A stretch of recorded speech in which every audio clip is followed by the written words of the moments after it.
Get ready. Get ready. We're doing it live. Let's see. Good. All right, we're good. We're live. A little early. I like to be a little early. Oh man. I ate some ice cream. Now I'm very thirsty. I've got some iced tea, but I'm going to have to get a refill at some point. Anyhow, what went on this week? Not a whole lot. Not a whole lot. I got my teeth cleaned. That was nice. I did an event in Brick, New Jersey on Monday. And I went to the Osprey Men's Club breakfast at Dino's Diner down in Seaville on Friday. That was pretty good. And then now I'm going to be doing another similar breakfast in the same diner. When is that? October, Joan. October. So that'll be fun. And then what do I got going this week? A little bit of stuff. I've got, I got to do a favor for a friend tomorrow.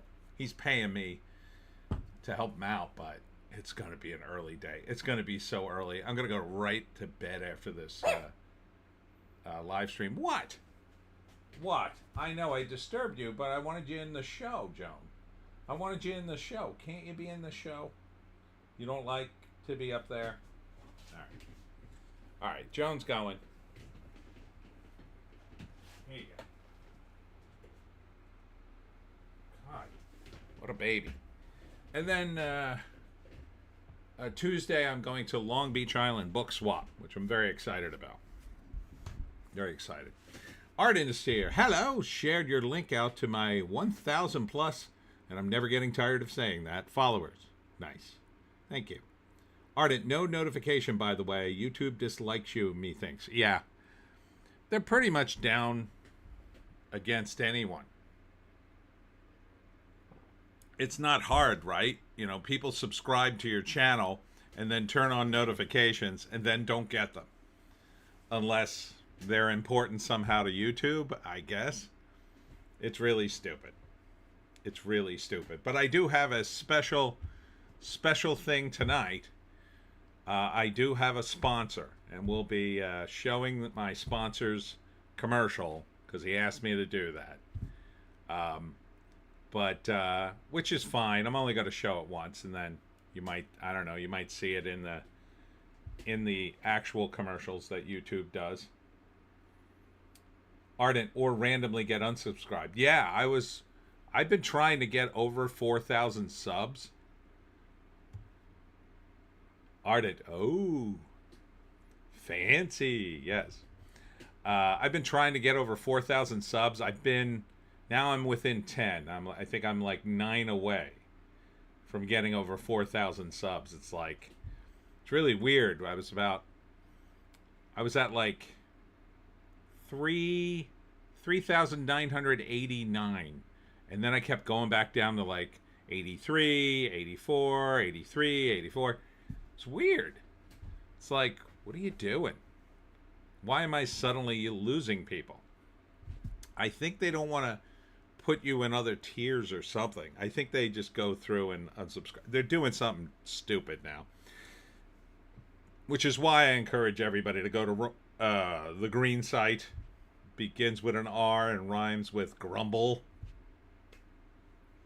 Ardent, be right back. Gonna unsub and resub to see if that gives the algorithm a boost in the arse. Okay, we could check that. LOL, done. All right, I'll check that. I don't know if it does anything. I think they might be wise to that.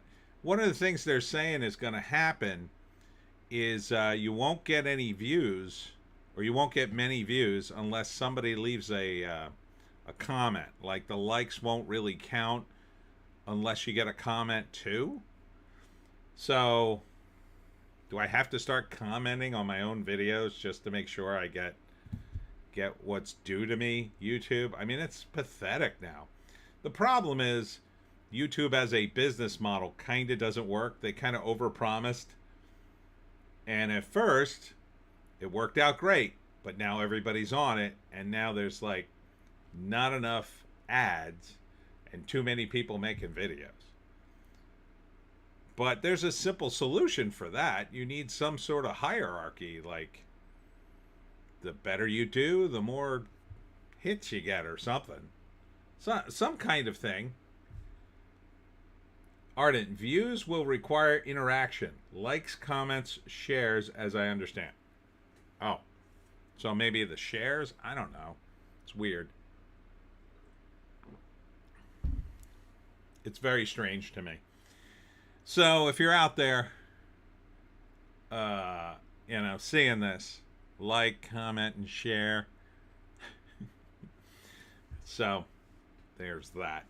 What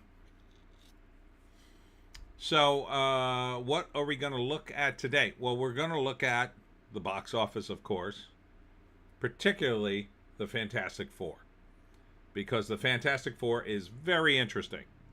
Very interesting, and there's a lot of buzz, not good buzz, about it. So, brace yourselves, Jack Kirby lovers. This may be happy news for you. The Fantastic Four drops 66% in its second week. This is a no bueno for Disney. And it actually dropped like 80 something percent on Friday. So this is an estimate because we don't actually have the Sunday numbers yet. They're estimating it. That may be too high. It may actually be lower than that. And I strongly suspect that they're trying to save face by overestimating it, because I got to imagine people are talking about it now. But that is no bueno. 40 million. Because last week they made 117 million. Now, from a budget standpoint, they're almost even. They will be. Because this movie cost 200 million, allegedly, if you believe that. And now we're almost at break even for that.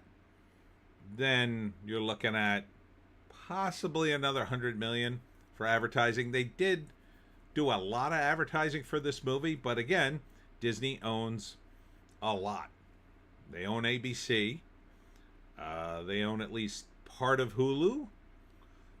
I think they have undue influence at YouTube and online. So Disney is not a small player in the world. They can get all kinds of group rates for their advertisements. So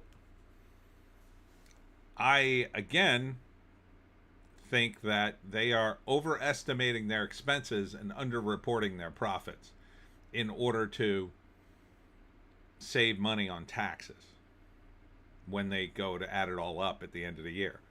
Because the U.S. government is not, I don't think it's going to audit Disney. And even if it does, there'll be an army of accountants, and it'll literally take years to audit Disney. Years. There's so much there. All right. JEC is here. Hi, hi, hi. Hi, JEC.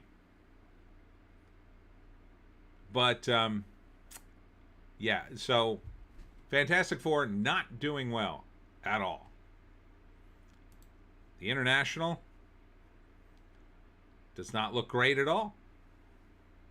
Let me see if I can. There's a chance this won't reload. I'm going to hit reload. Yeah, it's already stuck. China only did about 3.8 million. Mexico did better. Mexico did 12 million. You know why? People in Mexico still read comics. They love them. United Kingdom did 10 million. All right, let's see. Yeah, Mexico was a big hit. Compared to, did 14 million in Mexico, actually. 14.8. 10 million in the UK. China's like 6th. JC, you're about to hit 4,000 subs. Tony, let me unsubscribe. 1 sec. What? What? Why are you unsubscribing and resubscribing? Is that what you're doing? What Ardent did? In honor of you hitting 4,000, let me unsubscribe so I can be the 4,000th subscriber. Vote me up while you're doing all that.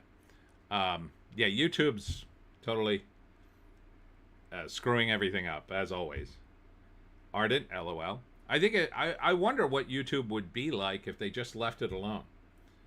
JC, when I went to Mexico, they had sold prawn comics on every street corner. Well, that's why people love comics in Mexico.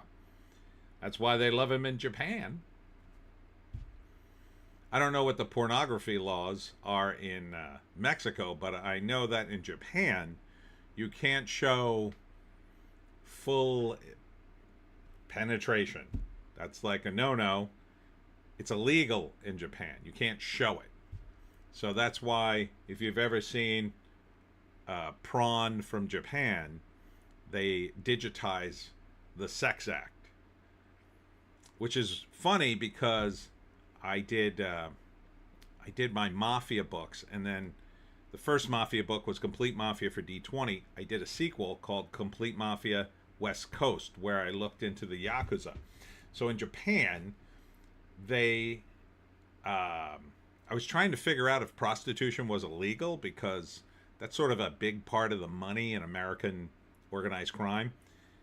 In Japan, it's weird. Like, technically, I don't think prostitution's legal, but what is legal is these girls you can get into a hot tub with. And then whatever happens below the waterline stays below the waterline. So it's kind of legal, but it's kind of not. It's very strange. But because of that, the Japanese comics industry, easily 50% is prawn.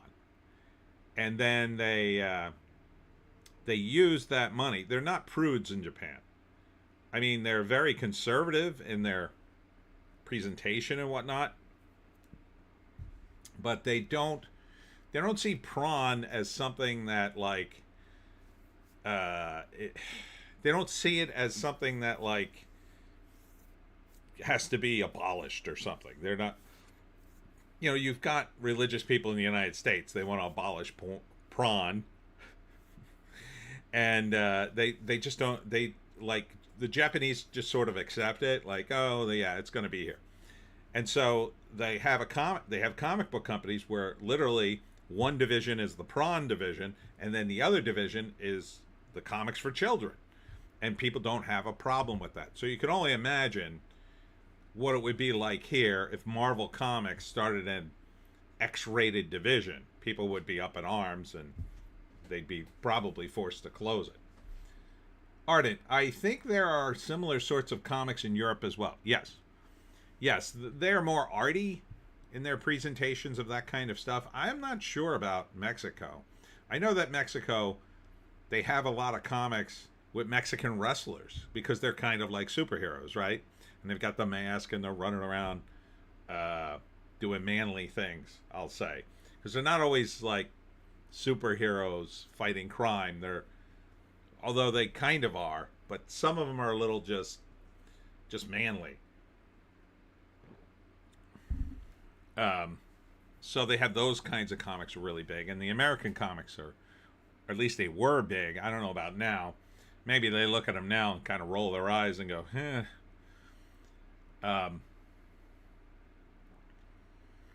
So it's interesting, though, the Mexicans, I guess, still remember the Fantastic Four.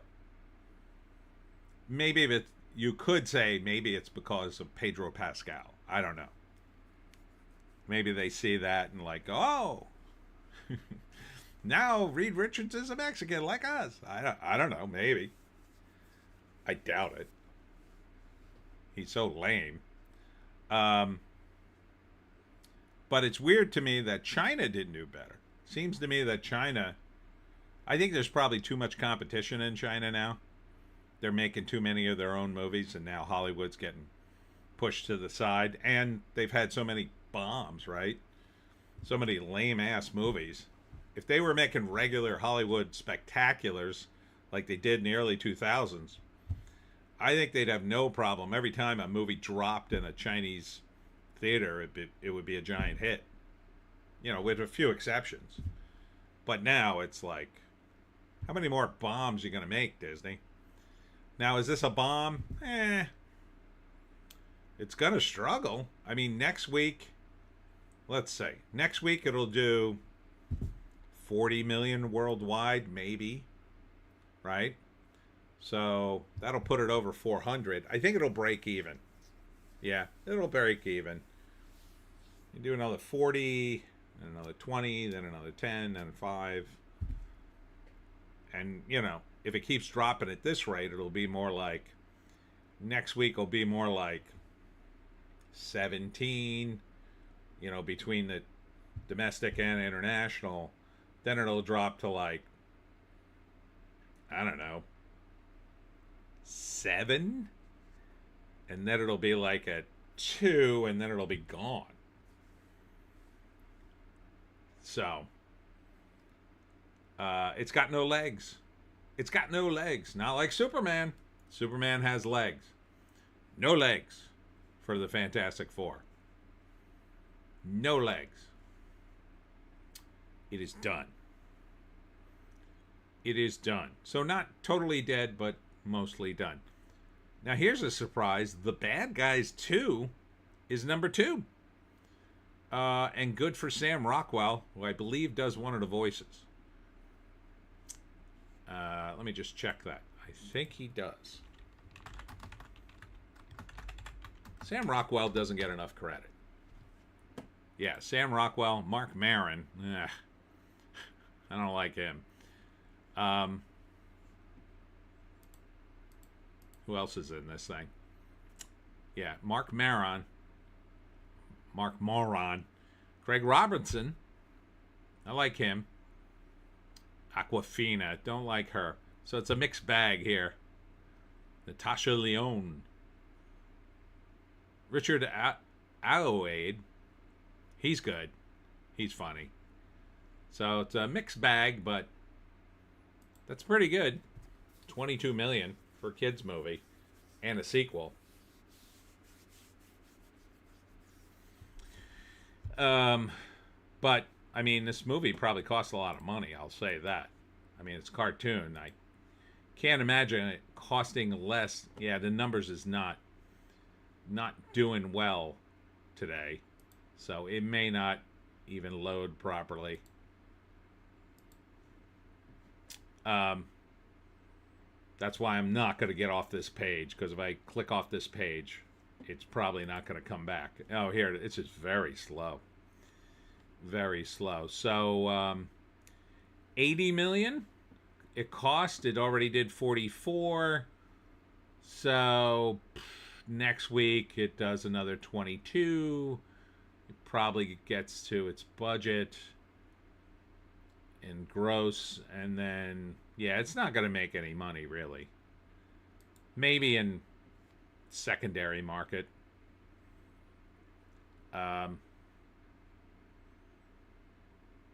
Next up is The Naked Gun. Now this movie should not have cost a lot of money.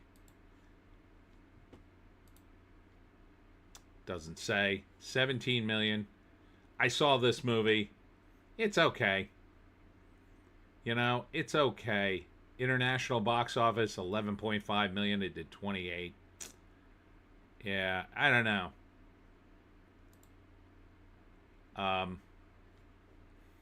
It's not as good. I mean, it's just... And I said in my review, what I think they tried to do is stay away from all the old jokes. Which is admirable, but kind of impossible if you want to go for the kind of, you know, steady stream of bam, bam, bam. You got to hit some of the obvious jokes. And unless you take him out of Police Squad and go elsewhere with it, so you have an opportunity to mine some more jokes. JEC, I didn't even know The Naked Gun was out. Wow. Surprised. It got a bit of advertising. It's streaming at best. Like, the first act of the movie is okay. Pretty solid. Second act, about halfway through, it starts slowing down, and then by the third act, it became so tiresome. Me and my girlfriend, we were kind of checked out, and they were doing a bit at the end. They redid a bit from the Police Squad show, and it looked like the same footage, where you see the siren on the top of a police car driving through the streets, and the music's playing, and then it just keeps driving through crazier and crazier places. And we left in the middle of that, because by that time it was just the whole movie had become tiresome. Ardent showed my mother the trailer for The Naked Gun the other day. She LOL'd. Yeah, the trailer's great. I mean, that's two of the best scenes in the movie. Unfortunately, there's a couple of others. It plays about as well as a halfway decent Family Guy episode, which isn't surprising because Seth MacFarlane is an EP. It's probably some of the Family Guy staff working on it. It's got a few very Family Guy bits where it just cuts to a character, and not like a cutaway, but like a character out of nowhere just starts going on a weird tangent, and then somebody notices, and then they move on. Which can be okay, but it felt more like Family Guy comedy than Police Squad. And so it wasn't, I would say it's about that they needed another 30% more jokes. Like, it needed to be more rapid fire. It slows down. I believe it's the Zucker brothers who did the Police Squad show. And they said, keeping up that pace was near impossible on a TV show. Same thing with the airplane movies. Like, it's hard to keep up that pace. I can sympathize with that, but make the damn movie, guys. I mean, this is the first real comedy movie, and I don't know how long. And I'll tell you this, I didn't think Liam Neeson would be good in the role. He was really good. He was really good, played it totally 100% straight. He was very funny. His delivery was perfect. They just didn't push it hard enough. Pamela Anderson, same thing. They gave her a pretty funny bit to do, but she only really gets one really funny bit to do, and the rest of the time she's just delivering lines. And again, it's not as outrageous as you think. If you lower your expectations, I think you'll probably have a good time. But I think people are so thirsty for comedies, they're now saying this is a brilliant comedy. It's not. I don't think you're going to remember it 10 years from now, but it was serviceable. It was they did some good things with the tie-in to the earlier movies. I liked that a lot. They paid homage to the earlier movies. They put in some sight gags from the earlier movies.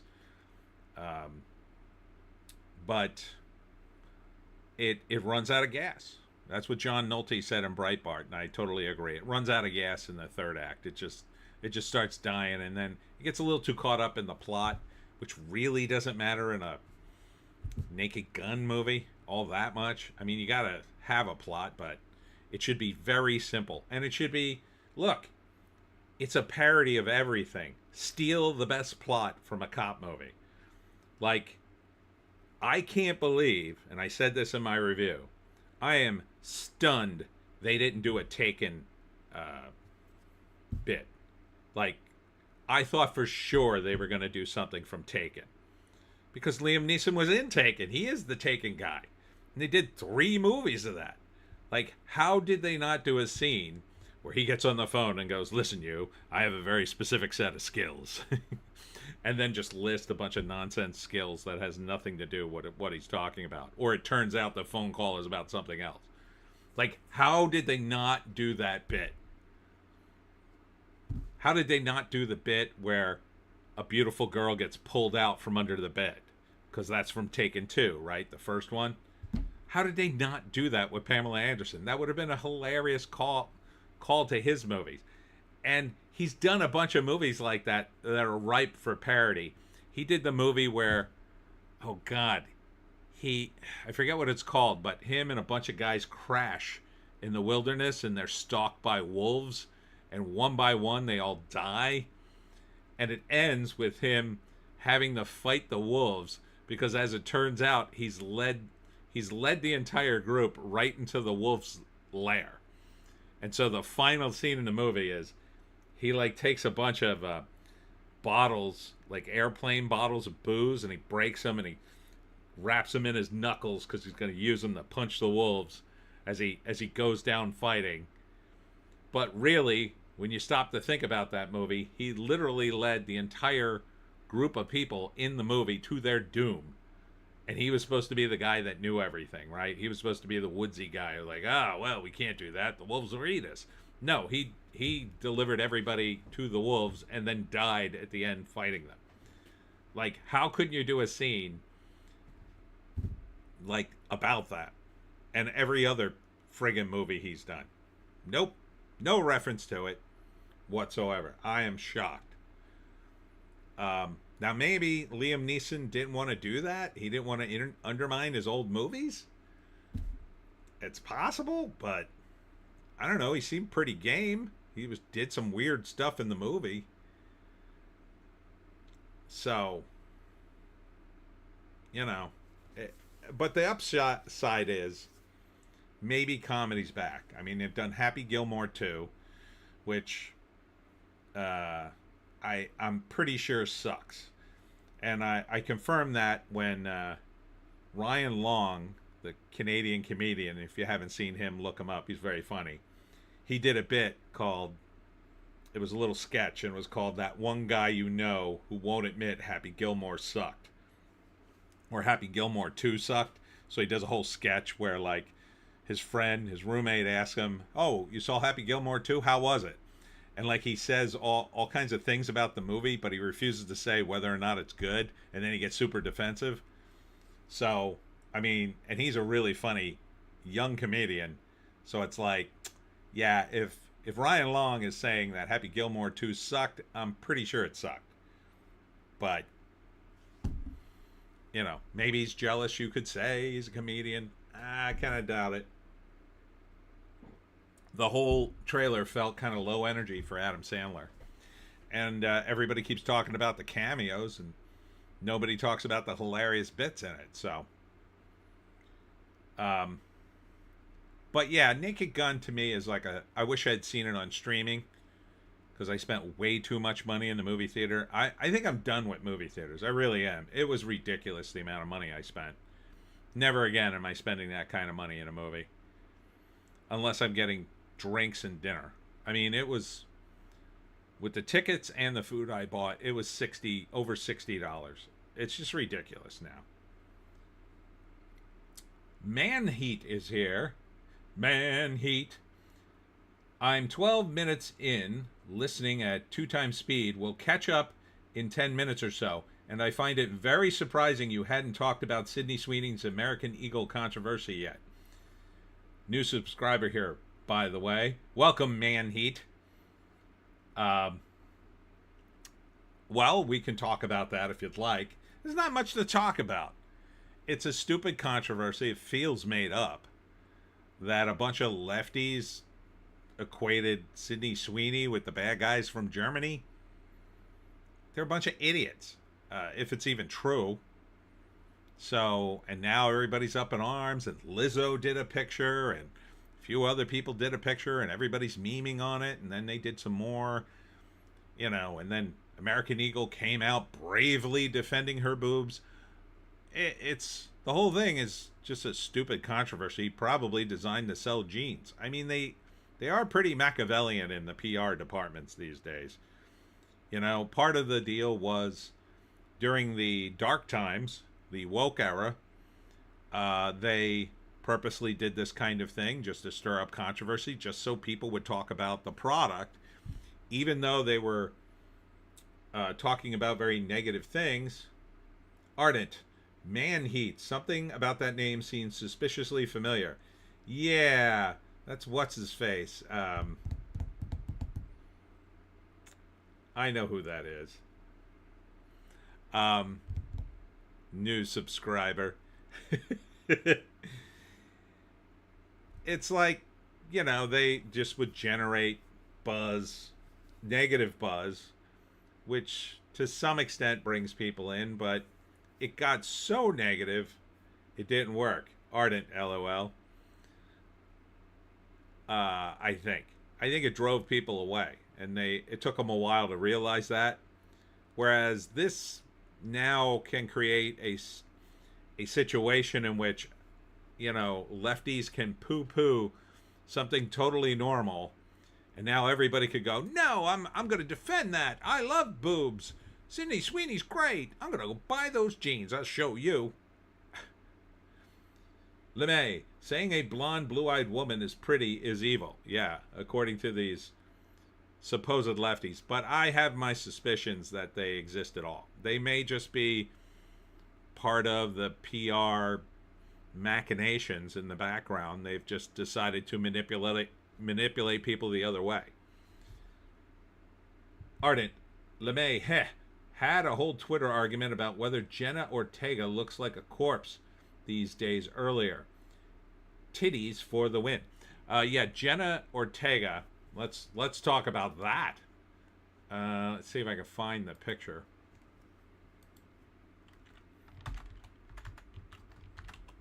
People have been posting before and after pictures of her.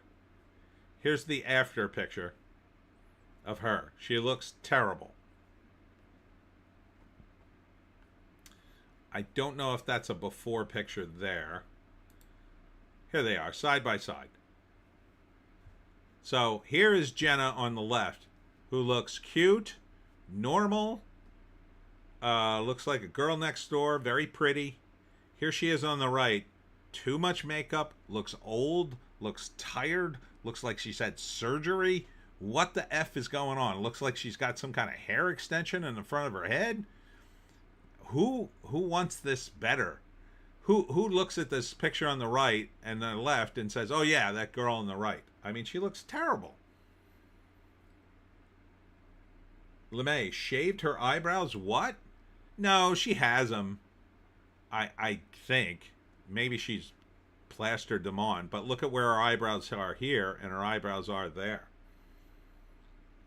Ardent, LOL, just don't go near my account. My argument was, well, not safe for work is putting it mildly. It's the Hollywood hollow-out. Look at her face. It's like she did something to her face, and she absolutely did.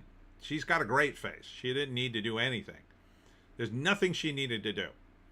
She's in her early 20s. She had another 10 years minimum before she had to do anything. I mean, maybe in 10 years if she gained too much weight, or I don't know. Her last name's Ortega. I assume she's Latino. Maybe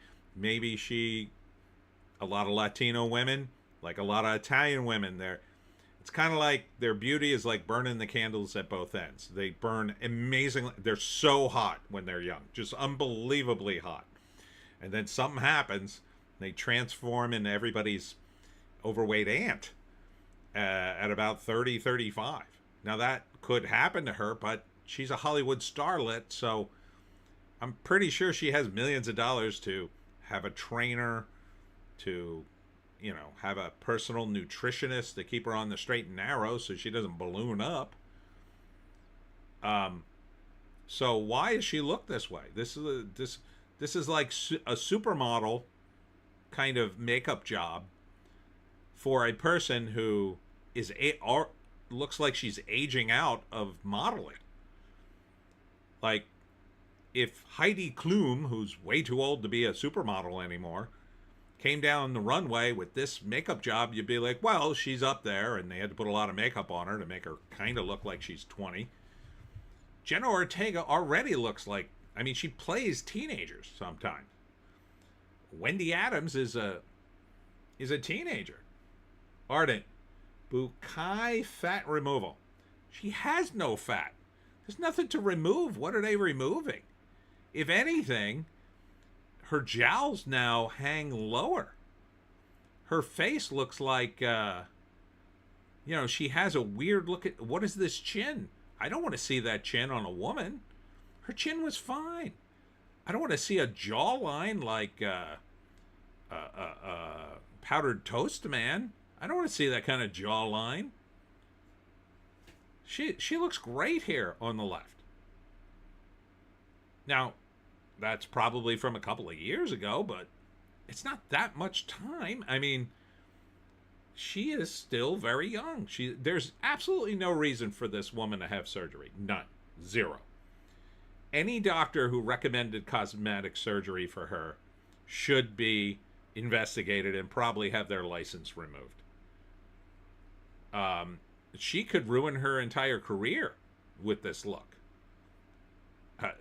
You know? Now, for Wednesday Addams, that kind of looks like her, but she also looks old. She looks old with all that makeup. Ardent buccal, the fat from the cheeks, what they used to call baby fat when you were younger. See, that's ridiculous to remove that. Pronounced like buckle. Oh, buckle fat removal. Yeah, see, no, youthful traits are attractive in women to men. Because women in their 20s, early 20s, are at their prime childbearing years. And that makes them, to men, very attractive. There's absolutely no reason. She is only, let's see how old she is. I'm pretty sure she's like 22.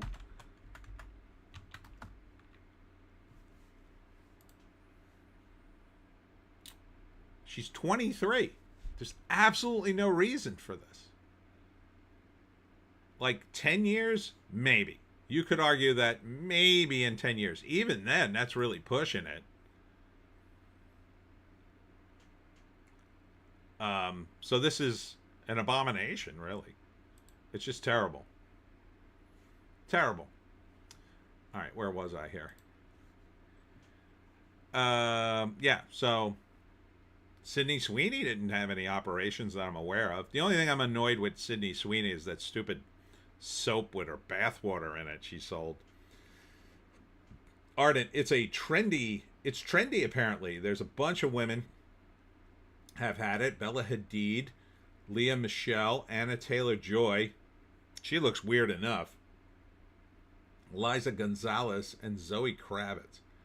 Zoe Kravitz has no fat. She's like a stick. Ardent, and they're all really young. Are they all really young? Bella Hadid, I don't think is that young. She might be 30. Zoe Kravitz has been around. I'm not sure. But yeah, they're all way too young for cosmetic surgery. I'll say that. Ardent, but that's why Anna Taylor-Joy looks so weird. I thought she always looked that way. Or was she like the first one in line? Yeah, I don't like it. I would never have cosmetic surgery unless, like, if you're in an accident, sure, right? You mess up your face somehow in a car accident, you got a scar, or I don't know, you lose a nose or whatever.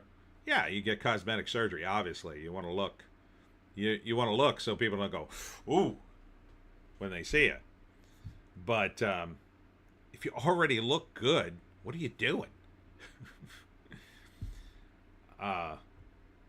Ardent, she got the attention when she did it because the changes were so severe. Yeah, well, we'll see what kind of attention she gets when she stops getting work.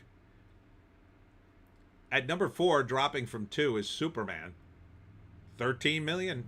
13.8 million. That's still pretty good. I wouldn't get cosmetic surgery, but corrective plastic, yeah, I love my scars. Yeah, like, if you got what do they call it? A club lip? No, not, it's like a palate. Your palate's all messed up. Here's Superman at 551 million. And it's at 13.8 million this week. That's pretty damn good. It's not slowing down too much. For the weekend, that's pretty damn good. Next weekend, probably do north of 7, maybe even 8. Just in the States, overseas, that's probably another at least 10, 12 million. And throw the rest of the week in there, you're probably, this is going to hit 600 million. No problem. No problem now. I mean, it's starting to die off, but we're in the 4th week. It did solid business up until now. And quite frankly, Fantastic Four is doing so poorly in its 2nd week, it may get a little bump. It kind of did get a little bump. 13 million. Let's see what last week was. I'm not going to get off this chart. Last week it did 24. So, pretty damn good. And the week before that, 58. So,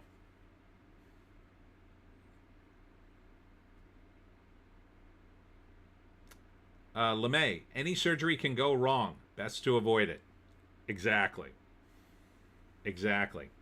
We were just talking about this harvest organing stuff, and in the other video I did. It's freaky, man. They're killing people. Just get their organs. It's crazy. Ardent, as a wise man in a not-so-wise movie once said, I need my pain.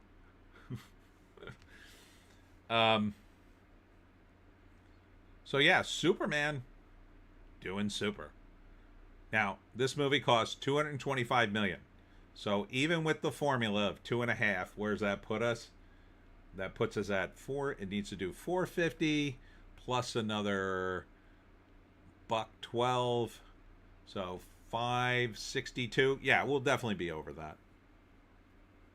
Yep. Yeah, this needs to do about, according to the formula, 562. But again, I think we're already in the profit. I don't think they'd be crowing this about this movie so much if we weren't already in the profit margin here. Speaking of profit margin, there's Jurassic World Rebirth. Ugh, Rebirth. 8.7 million, and that's at 317. That's just Superman caught up to it. It's only a week behind, and it's almost dead even with Jurassic World Reboot. Birth. I keep saying reboot because that's what it is. I'm so sick of Jurassic World. At least do a different dinosaur movie. I mean, they're doing Primal, or what is it called? Primitive War? That looks cool. A bunch of guys go Vietnam and stumble upon some dinosaurs running around. That sounds badass. That's cool. Do that. At least a different take on the damn dinosaurs.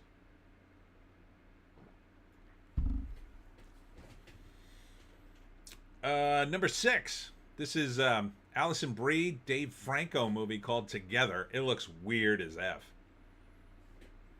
6.8 million. Excuse me.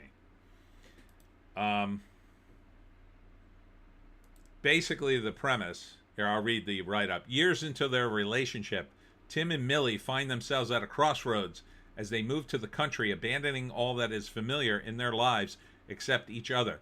With tensions already flaring, a nightmarish encounter with a mysterious, unnatural force threatens to corrupt their lives, their love, and their flesh. So basically, they encounter this weird thing that causes them to be drawn literally into each other. So when they touch, they start like morphing into each other. It's effed up. Ardent, 6 current viewers. If you're not subbed, you could be number 4,000 and make history. Do it now. Get to the chopper. I mean the sub button. 10 million, and we don't have a budget on this, but I would predict this would be a very low budget.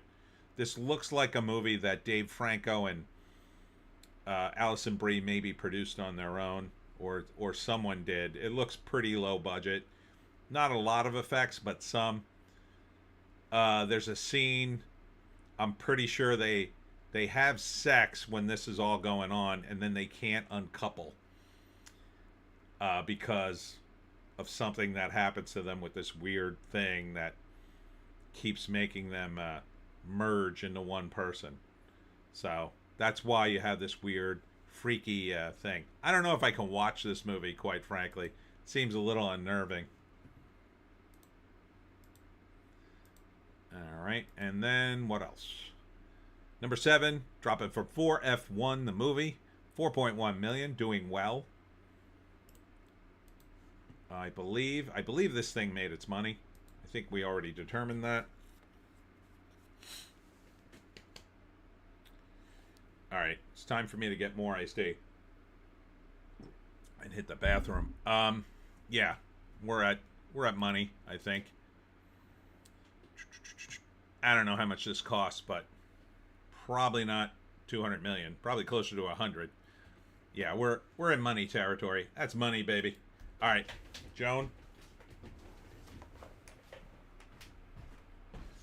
Here you go. Ladies and gentlemen, little Joan. I'll be right back.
I know, Joe.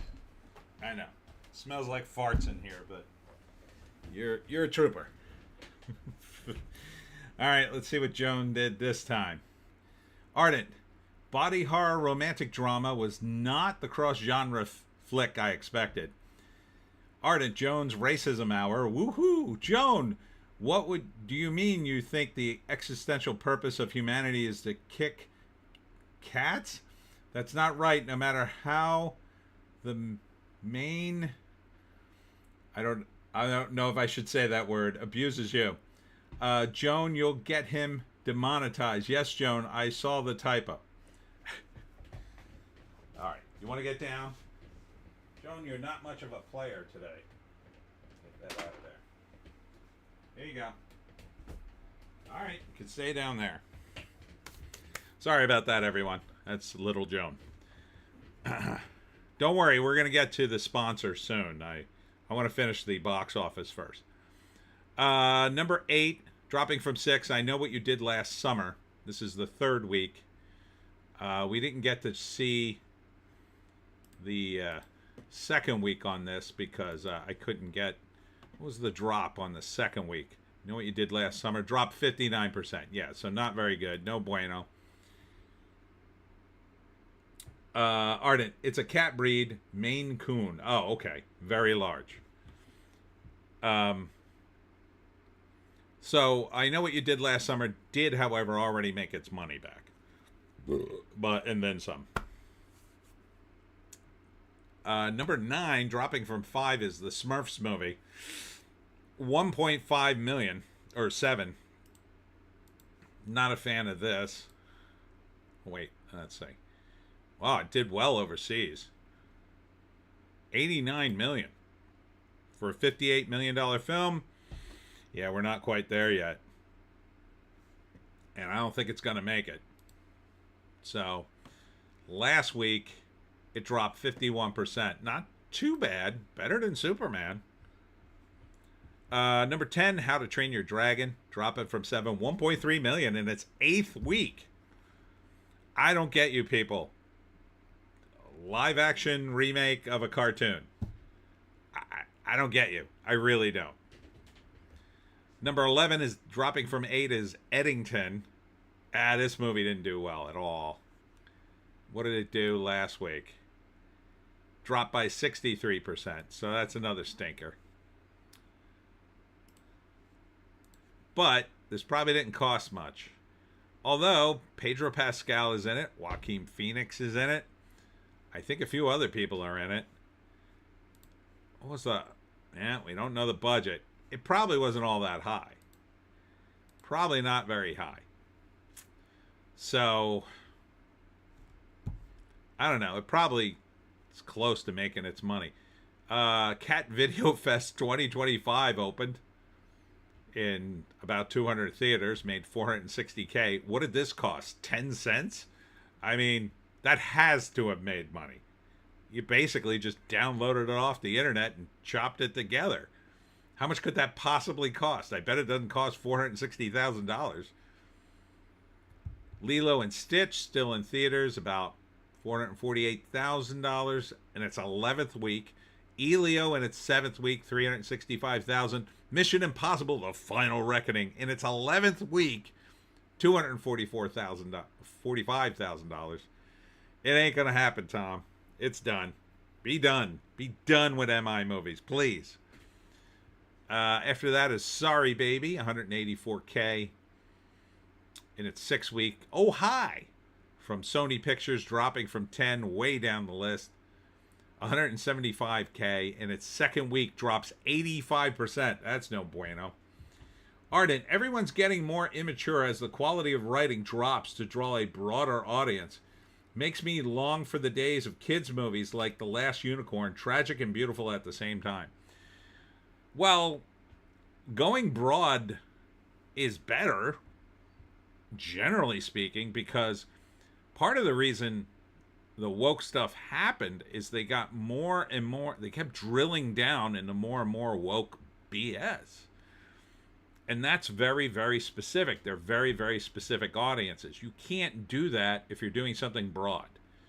So if you're doing a love story, to make it broad, usually it has to be straight. Because when you really look at the audience, you know, it's not that gay guys don't want to see gay guys on film, but they also love classic movies. And the more classic you make it, the more traditional you make it, they also enjoy that. So there's no reason, but making a gay couple tends to alienate the straight audience. So you're better off making a movie where the relationship is straight. It's just going to appeal to more people. And it's more, you know, even the gay guys, a lot of them lived straight lives before they came out.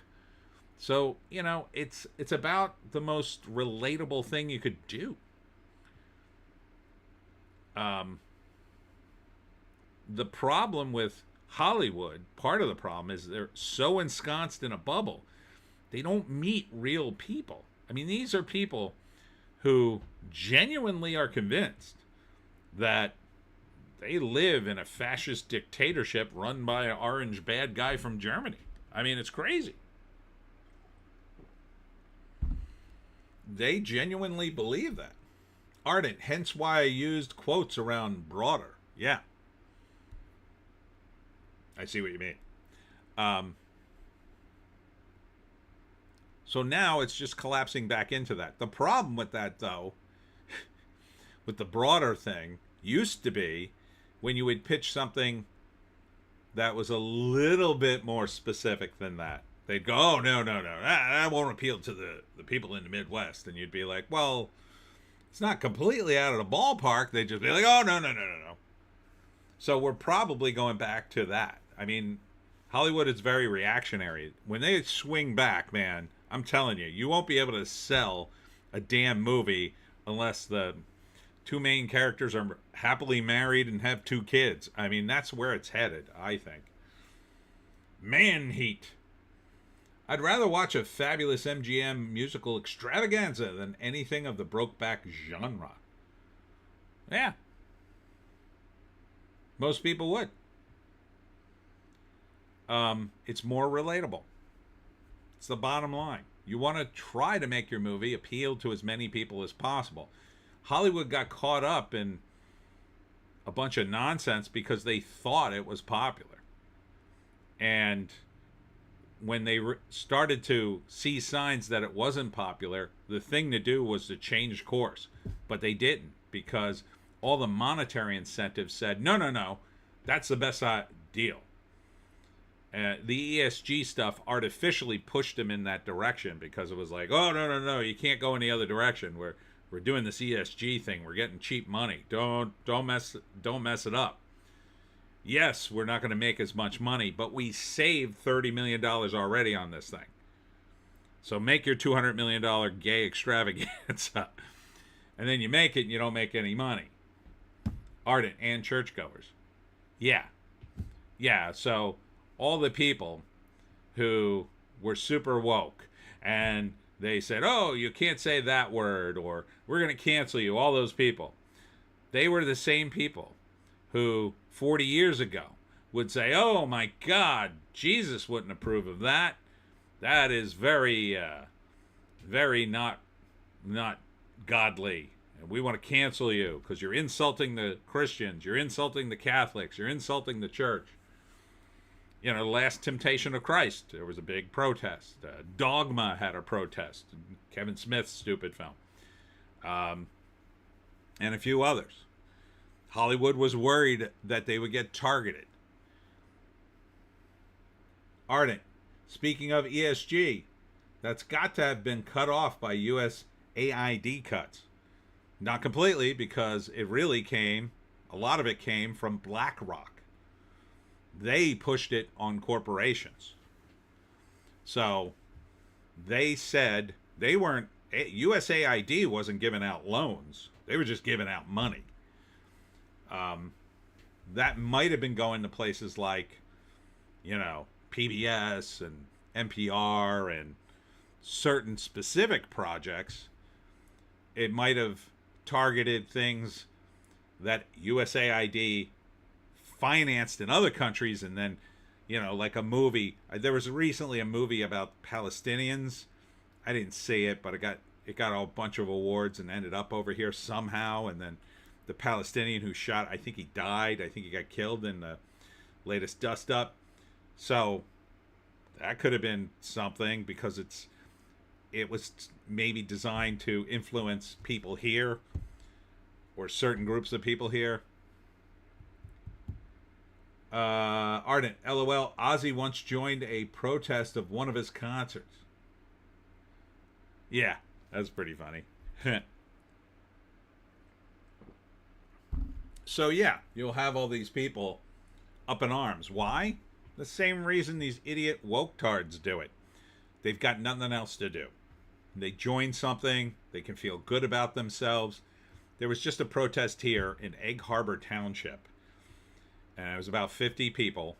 It's very sad to me.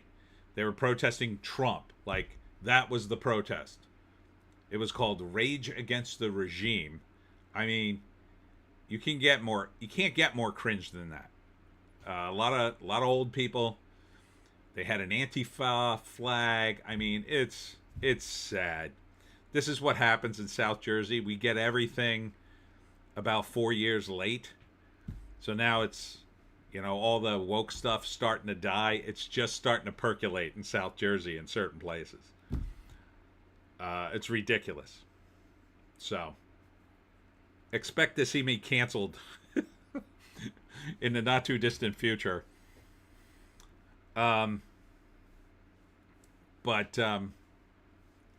Yeah, so all these people who are super woke are suddenly going to find God. They're going to join a church. They're going to get married. They're going to have kids. And then they'll be canceling people the other way.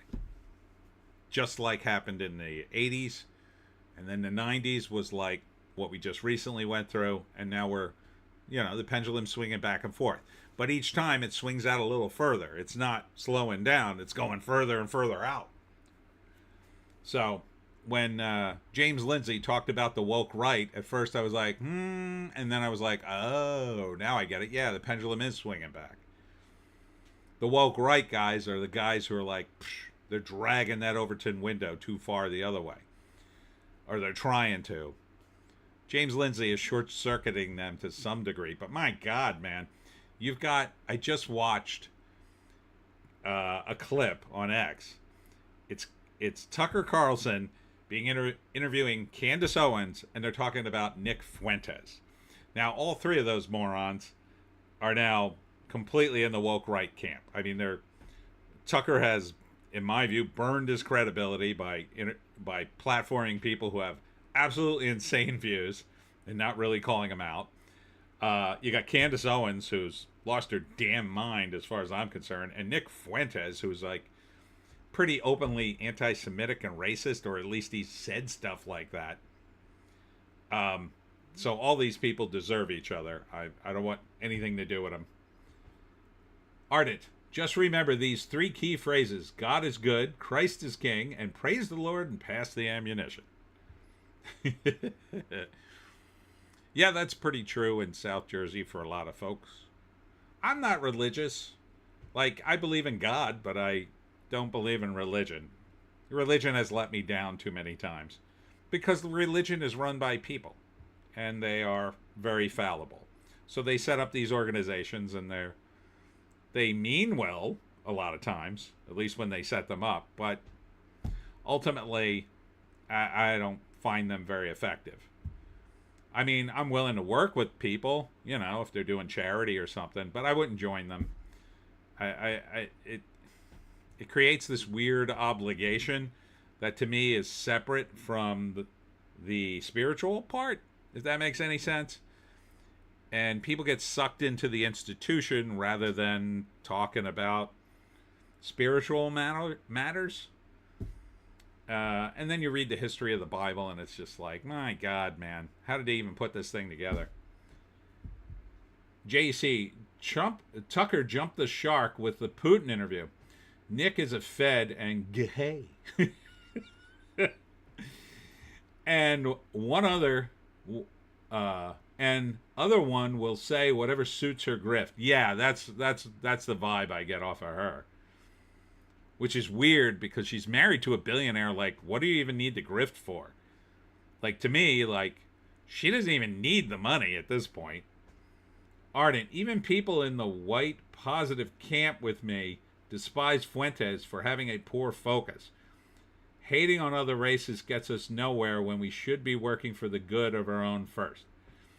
Well, again, I wouldn't put it that way. I think it should just be positive. I think you should drop the race. If you're positive, you're positive. You bring on people who are positive, who work together. That's all you need. Ardent, at JC, Candace cited her husband as a source of her changed thinking in some cases. Oh, wow, really? So maybe he's pushing her? Go, Candace, go. It's the Jews. I'm not anti-Semitic at all, YouTube. I was just quoting somebody else in a hyperbolic way. That was a joke. Anyhow, what do we got left here? 28 years later, yeah, this thing tanked. Whew, it's done. It is so done. Let's see how much it lost. I think they said 75 million this thing lost. I'm not surprised. Yeah, 150 million on a movie that cost 60 million. So half of that, let's see. It made its budget back, but that's about it. Yeah, it made its budget back. They didn't really advertise this much, so it didn't lose that much money, I don't think. Ardent, or she's getting in the trad femme direction. Grifting in the trad femme direction. Yeah. JC, Nick is positive, HIV positive, because he's literally a closet homosexual who likes cat boys. I don't think he's in the closet at all. I think he wasn't there some sort of online foo-for-all where he had sex with some, I want to say Destiny? Was it Destiny? They had sex, I think, or someone, and it all came out, and it's just like I don't think anybody cares he's gay. I don't think anybody cares what he has to say, really. Ardent, LOL.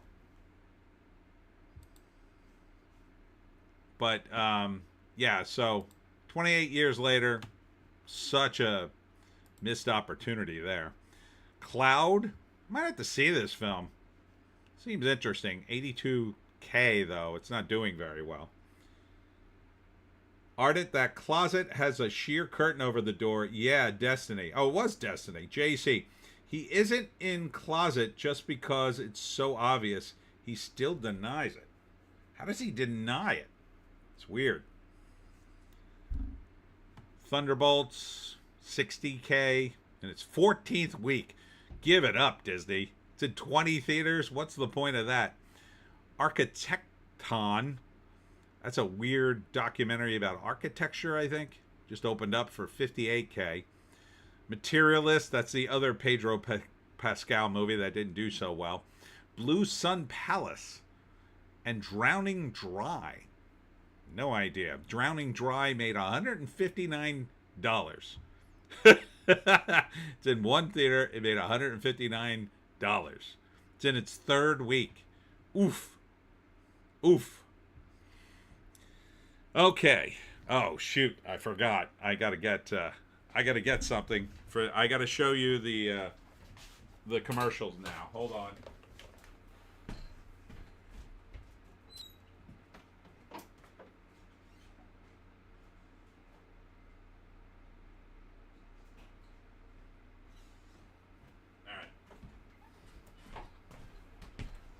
So, I've got some of the product here. All right, so this is my new sponsor. I got to play his commercial. So everybody watch it. I know it's a commercial, but hopefully you'll enjoy. It's kind of funny. Hi, I'm Robert J. Piney, freelance hunter, handyman, barbecue aficionado. Do you love deliciousness? That's why I invented Piney sauce. Piney sauce has the great taste of pine needles in every bottle.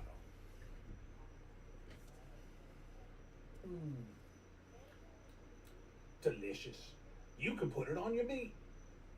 Robert J. Piney's Piney sauce available at your local South Jersey retailer and the Abe's Half General Store. To find out more, read the Pineys, available on Amazon. Okay, so that's my sponsor, Robert J. Piney's Piney sauce. All right. Can't hear? Oh, man. Let me turn it up this time. Here, I'll play it again. It's only 30 seconds. Hi, I'm Robert J. Piney, freelance hunter, handyman, barbecue aficionado. Do you love deliciousness? That's why I invented Piney sauce. Piney sauce has the great taste of pine needles in every bottle. It is good. Delicious. You can put it on your meat.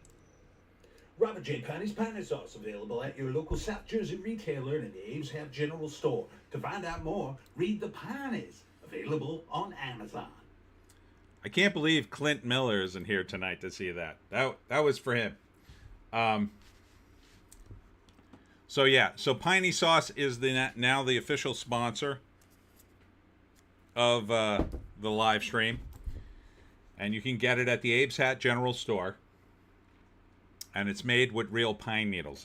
It tastes, you can really taste the pine needles in it, though. Yeah.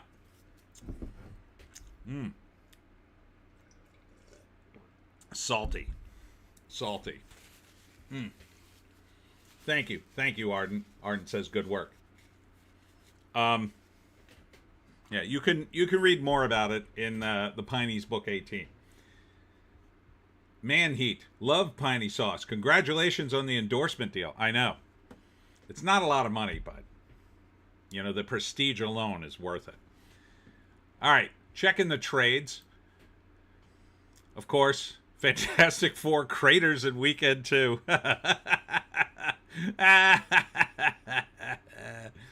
Marvel's first family might not save the day after all. Suck it, Disney.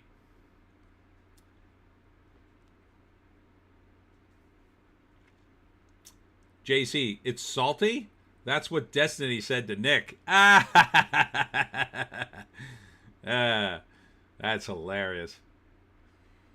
Let's see. Critical Role sets Brendan Lee Mulligan as Game Master for next core campaign as he signs new 3-year deal with Dropout. Holy crap. How is a Dungeon Master getting a movie deal and not me? I'm the original Dungeon Master. God, I've been Dungeon Mastering for like 50 years. Ardent, the Piney sauce. It'll put hair on your toes and curl your chest. That's right.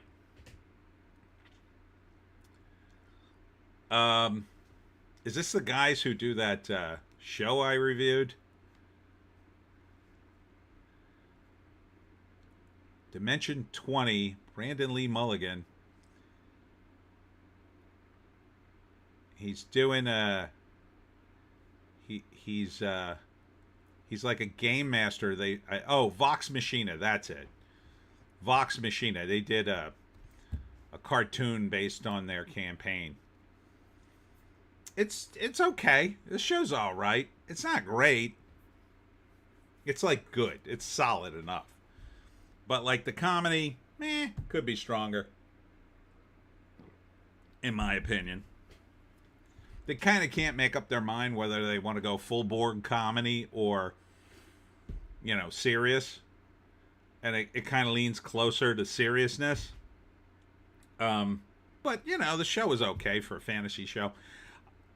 The guys I used to work for, Knights of the Dinner Table, if you guys have, I don't know if you guys heard of them, but they did a comic. It was absolutely phenomenal about a group of guys who game, and it was just their adventures sitting around the table. So you never actually saw in the comic, well, they did another comic where you saw the actual adventures, and it was much funnier that way. Ardent Piney sauce, all the sauce of big name brands, 3 times the clinically unproven testosterone replacement. It's true. It's full of testosterone. I forgot to mention that. Ardent Piney sauce, put it on your meat, put it on your woman, put it on everything. Let's see.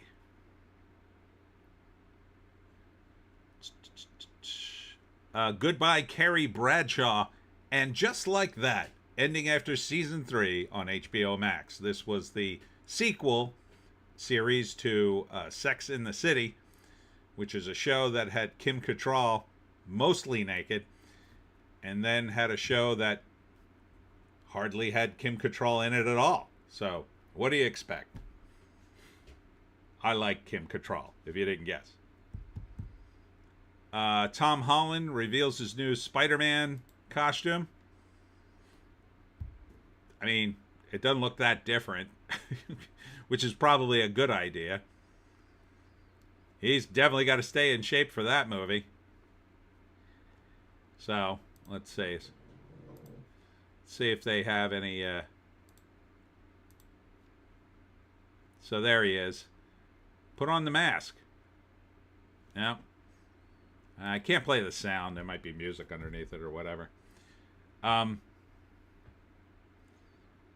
Piney sauce. Great for killing brain cells, degreasing engines. That's true. I can't actually put that on the label. Let's see. What else? What else? A Quiet Place 3? You're doing a third movie? July 2027 release. John Krasinski returns as director. He's a pretty good director, but can you not do another movie now? I mean, 3? Like, I think that's too many. Plus, they did a spin-off movie, didn't they? What was that one called? I forget. That didn't do too well. JC, he looks like someone's 10-year-old nephew showing off his new Spider-Man PJs. That's why he got this role. He looks young, man. How old is Tom Holland? He's in his 20s, I guess. I guess like 25, maybe. He's like the Michael J. Fox of this era. That was Michael J. Fox. He looked super young. 1996. So he's 30 years younger than me. So he is 29. He looks really young. Ardent, poor bugger is close to 30 and looks 12. That's a huge advantage in this industry. Except when you want to do leading man roles. Then it's a problem. Like they're talking about him for James Bond. No way. How are you going to make Bond 12? How's he going to be taken seriously as Bond? He's short. He looks young. Okay, he grows 5 o'clock shadow. He's still going to look young. He's still kind of short. You need a tall guy for Bond. He can't be Bond. Absolutely not for Bond. He'd be a perfectly fine Q. But, you know, JC, Michael J. Fox had that youthful energy, couldn't ever sit still. That's true. And he looked young. He looked young. Not as young as Tom, but pretty young for a long time. I mean, he was playing Marty McFly till he was, I don't know, he was like almost 40, I think. Ardent, maybe when he's 40? I don't know, man. By then it'll be like, yeah, I don't know. He's too short. See, that's the key. When you cast somebody for high school, Ardent, 003 and a half. When you cast somebody for a high schooler, the ideal person is 18. Because hopefully he looks younger than that. And he can play a teenager for 5 years, let's say. You know, if you're doing a show like Saved by the Bell or whatever. JC, that terrible joke went over your head, LOL. Oh, that is a terrible joke. And now I got it. Now I got it. But back in the day, he didn't have Parkinson's, dude.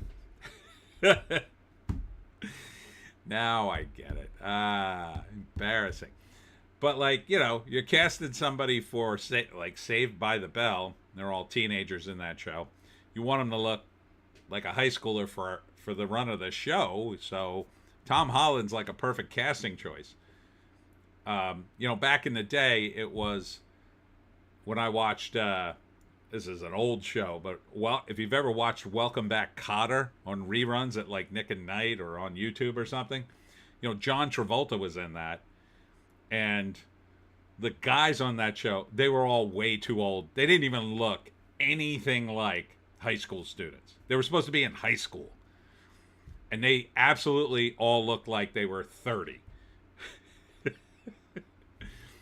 They were young, but they all looked way too old to be in high school.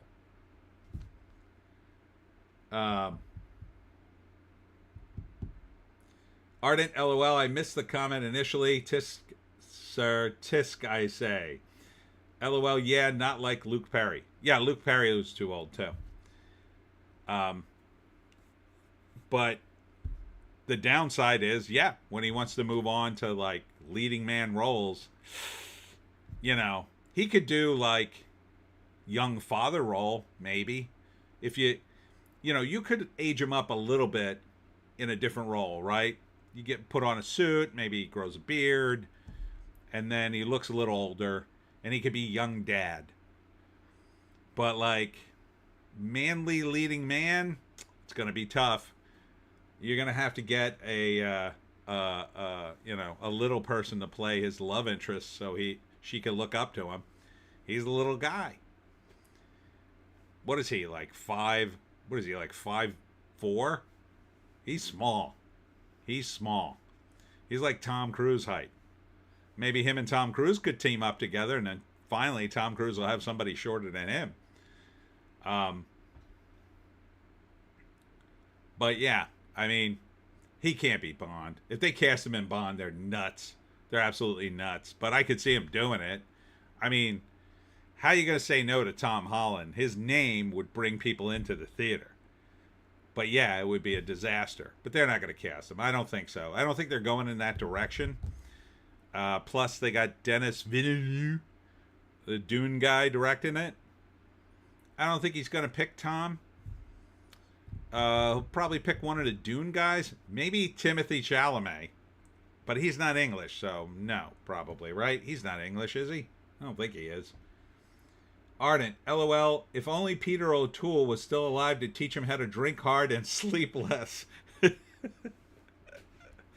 Live? I haven't done live theater in 20 years. That was from, oh God, what the hell was that movie? My Favorite Year. He was in that. Yeah, it's just, by the time he gets lines on his face, he'll look weird. He'll just look weird. He won't look old. He'll just be like, what's wrong with young Tom Holland? Something wrong with his face. Ardent, Chalamet would be a terrible choice for Bond. Yeah, he would be. And I don't think he's English, so you got to pick an Englishman. That's a prerequisite. They may not pick anybody name recognition, which would be good. That would be an improvement if they pick somebody who the public really doesn't know.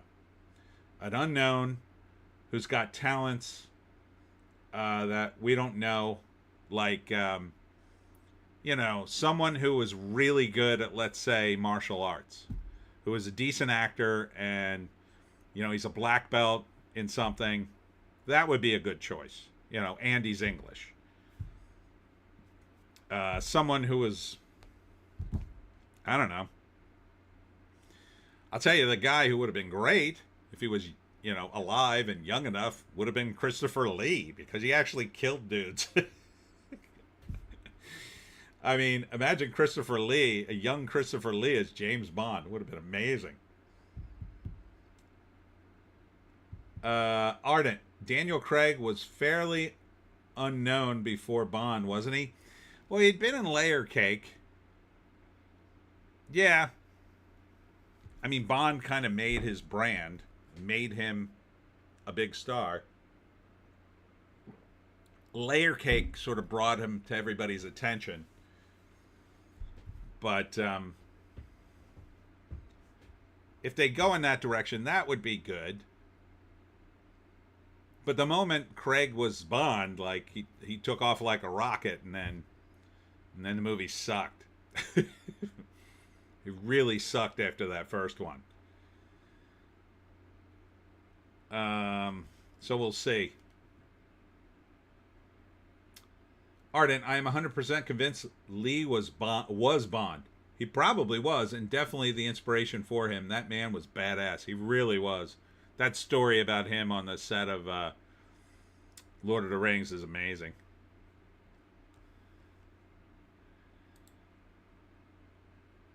Stephen Colbert to guest star as late-night host on CBS crime comedy Elsbeth. Boy, Colbert is trying to get out. He's trying to get off his show. Yep, better do some other work. I'm screwed now. How do you like getting into politics now, Colbert? Ha ha ha ha ha ha ha. Hilarious. So, good luck on that. Television is dead, dude. You can have it. How about this? You can have CVS. Do all the little stupid shows you want. See if anybody watches you, sorry ass. Rod Stewart shows AI images of Ozzy Osbourne in heaven with dead music icons during concert tribute. Do we have a picture of that? Or are you just teasing me? Oh, I don't know who that is. Who's that to the left of him? That's some rapper? Is there more than one picture? Is that it?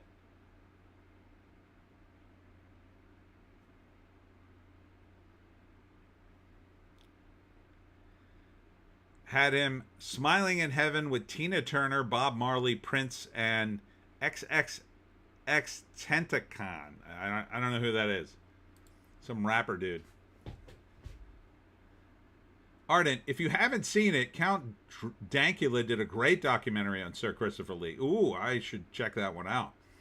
Think Skydance will improve Trek, or is it too far gone? I'll tell you.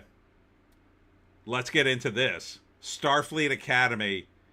Man, you thought Kurtzman Trek was bad before. This is what a piece of S. Ardent, Coolio? No, I think he's... Coolio's... Is he dead? I guess he is dead. That's right, he died. No, it's not Coolio. Star Trek Starfleet Academy is horrifically bad. The trailer for it was so bad. I can't stress how bad it was. It's so far from Star Trek. And Holly Hunter is the lead? And you know you're in trouble when Robert Picardo shows up. Robert Picardo's insufferably woke, in my opinion. And Holly Hunter, I don't think is, but, you know, Holly Hunter is famous for playing Girl Next Door, Southern Belles, barefoot, and in her overalls saying, "Hi, y'all." Like, it sounds like the trailer park trash took over the Starfleet Academy. I mean, what are you doing? Ardent, I'll grab the link for you in a minute. Out feeding the cigarette smoking monkey on my back. That was a toilet, not a captain's chair. She's just bad in this. You know? So you got Holly Hunter.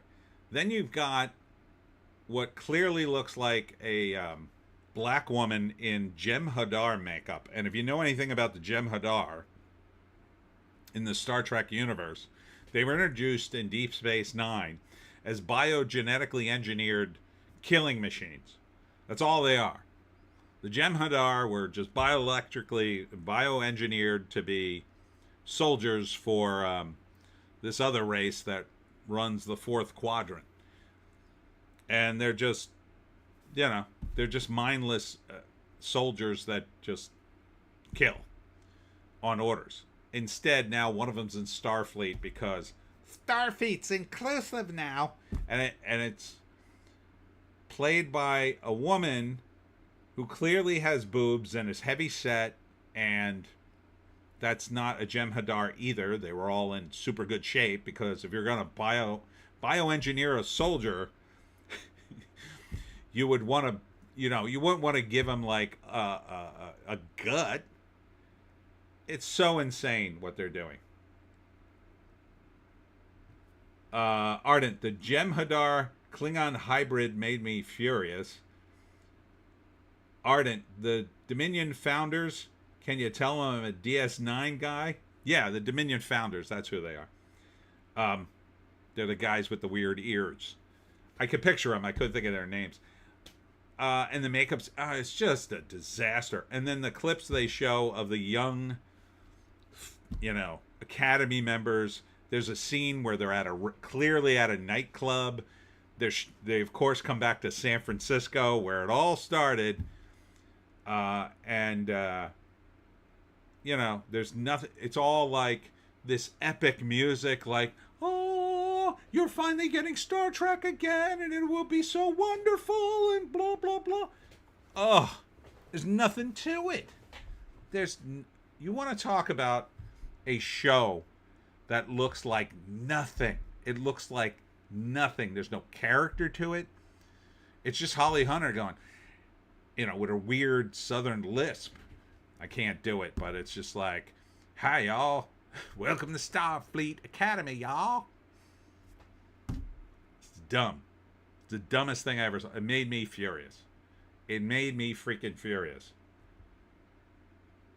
Ardent, that's the Vorta with the ears. Iggy Pop played one. Yeah, I remember that. And Jeffrey Combs was the best. Yep.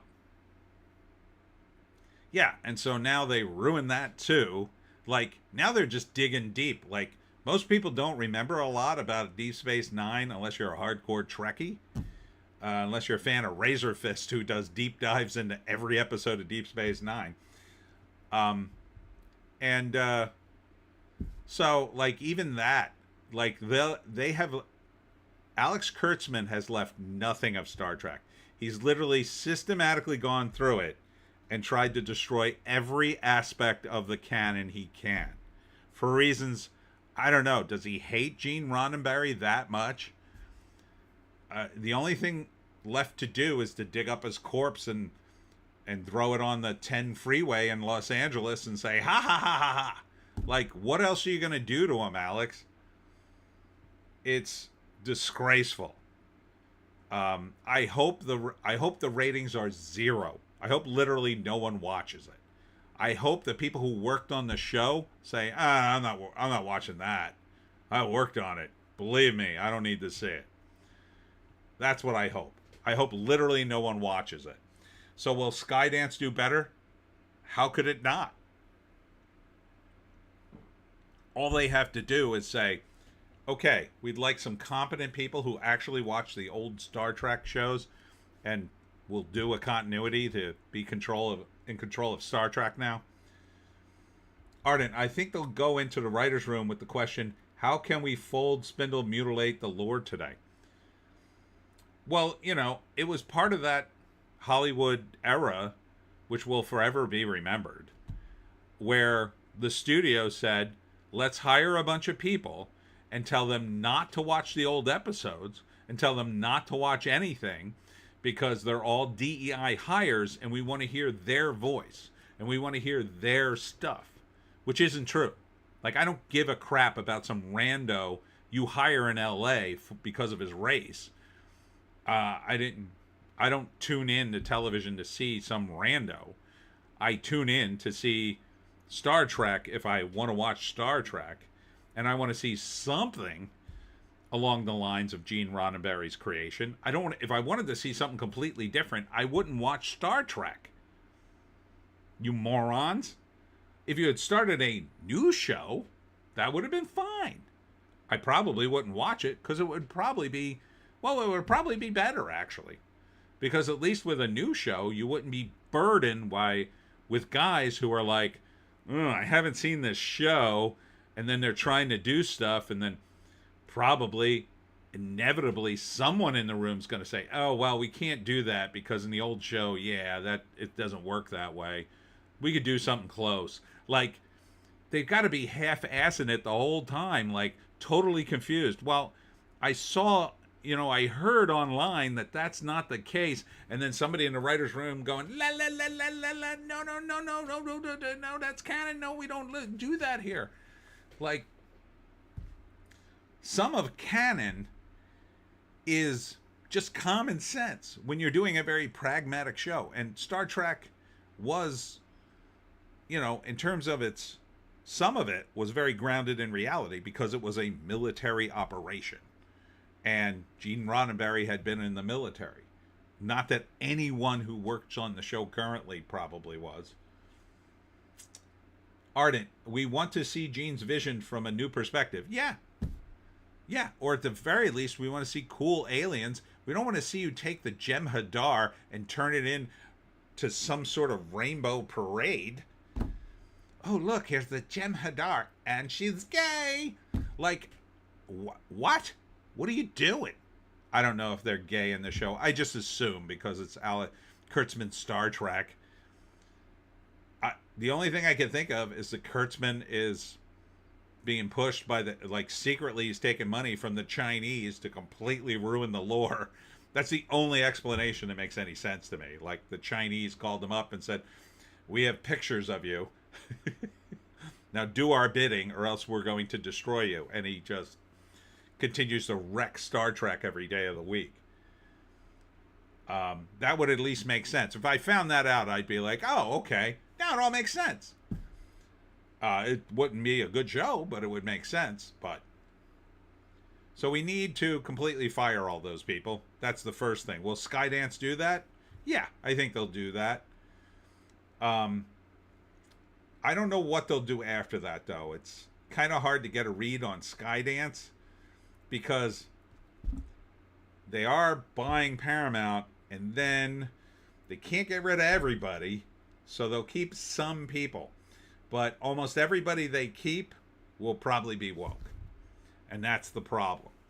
They really need to purge almost everyone out of Paramount, especially the talent. But one could argue, especially the executives, because they're the guys who make the decisions on the hiring practices. So, you're really going to have to pick and choose guys who survived in Paramount and say to them, listen, we don't do the DEI crap anymore. You with us? And then hopefully they go, oh, yeah, well, I always hated that. And then maybe you have a shot, but I don't know. I think it'll be an improvement, whatever comes out. But I'm worried. Well, I'm not worried because I don't really care. I'm an OG Star Trek guy. But, if they're going to do it, what they should do is they should do what Gene Roddenberry did, right? They need to get a guy who's a visionary. I wouldn't pick Michael J. Straczynski now with his recent sort of TDS meltdown. But a guy like him who wasn't so political, maybe. And then from there, you could hopefully do what Gene did. Hire a bunch of sci-fi writers. The problem is the sci-fi writers today, the awards ceremony, as Fandom Pulse has documented quite clearly, they've all been corrupted by woke too. So you have to have a guy who's aware of that, who will go, well, okay, I can't hire those guys because they're the only reason they're winning awards is they're super woke. So you have to kind of go back in time by like 10, 15 years at least and try to find guys who were award-winning sci-fi guys or guys that still have a good name that has been tainted by all this woke crap. That's really hard to do. I mean, I think William Gibson's still alive. I would hire him in a hot minute. Maybe some of the guys on the Orville wouldn't be too bad, although I'm not a huge fan of the Orville. I think it's not great. I appreciate the effort from Seth MacFarlane, but it's not great. It's just the comedy undermines the sci-fi and vice versa. The last group of guys, I think, that were super sci-fi nerds that got it right was the original writers on Futurama. I would hire those guys in a minute to redesign new Star Trek. They're all nerds. They're hardcore. Get those guys. That would be my advice. And me. Ardent. Their best bet is to look at guys like Razorfist and Nerdrotic as consultants. Maybe. I don't know. I didn't read Razorfist's book. Doomcock would be a good consultant. He seems to know the history pretty well. But even if they just got a bunch of guys and sat them down and said, listen, here's the original episodes of Star Trek. Watch all these, and this is what we're going to do from now on. Like, that would be a good start if you had to start over. There's got to be a handful of guys that are still alive from OG Star Trek, maybe? One or two of them? I don't know. They got to be pretty old. There's got to be one guy in there who was super young back in the day and maybe survived. And he could be a good consultant. Any of the guys on DS9 I'd be okay with. They're pretty good. They seem to take the ball and run with it. All right, what else are we doing here? Man dies after falling during Oasis concert at London's Wembley Stadium. That's no bueno.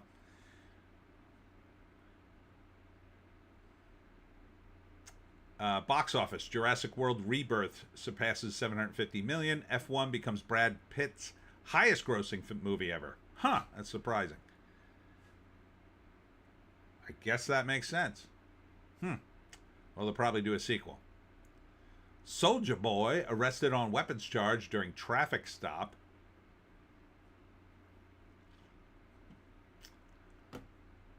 Danush slams AI altered Ranjahana as deeply concerning precedent for both art and artists. This alternative ending has stripped the film of its very soul. This is obviously a Bollywood production. It seems weird that they did that, but unfortunately, I think it's going to be a continuing trend that they took a film from Bollywood, maybe had a weird ending that nobody in the States would like, and then they told the AI, oh, change the ending, let's see what that looks like, and then they were like, oh, okay, that's better, that'll play in America, and then they just popped it out there. Yeah, I don't think people in Bollywood have a problem with AI doing stuff like that. They're just making movies. They don't care how they do it, I don't think. Ardent Soldier Boy, he's American. He's American. Get a friggin' permit. Yeah, I don't know. All the rap guys, they have a weird thing about that. So, they all want street cred. So maybe he did it on purpose. I don't know. Let's see. What else? Transcending Dimensions. Review. Inner space meets outer space in Cosmic Comic Phasmagoria. I don't know what that is. Okay, moving on to Fandom Pulse. Is this all the headlines? Yeah, not much going on here. Superman actor Eddie Gathegi shares he originally thought Mr. Terrific's mask resembled blackface. Okay, and then he saw a paycheck and went, oh, well, now it doesn't. I mean, what a statement. Why would you even say that?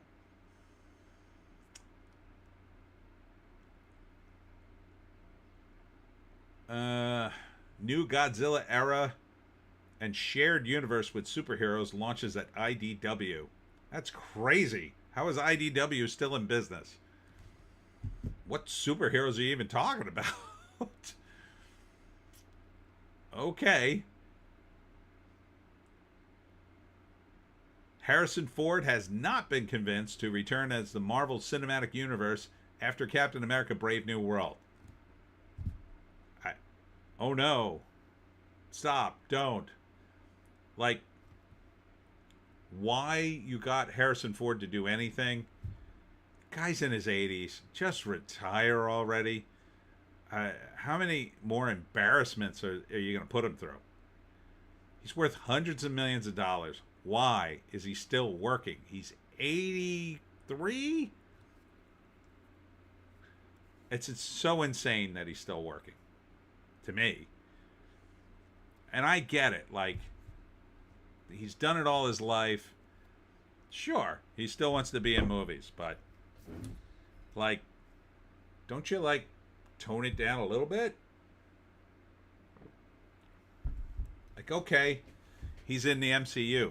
Shouldn't they have given him a part where he just sort of shows up, gives everybody their assignment, and that's the end that's all you ever see of him? You made him a main character in this. It's crazy. Strange New Worlds Space Adventure Hour seems to insult original Star Trek. Well, that's on brand for Kurtzman Track, so don't care about that. Won't watch it. X bans Gab AI after it gives information on bank nationalization in 1933. There's a lot of wacky stuff going on at Gab.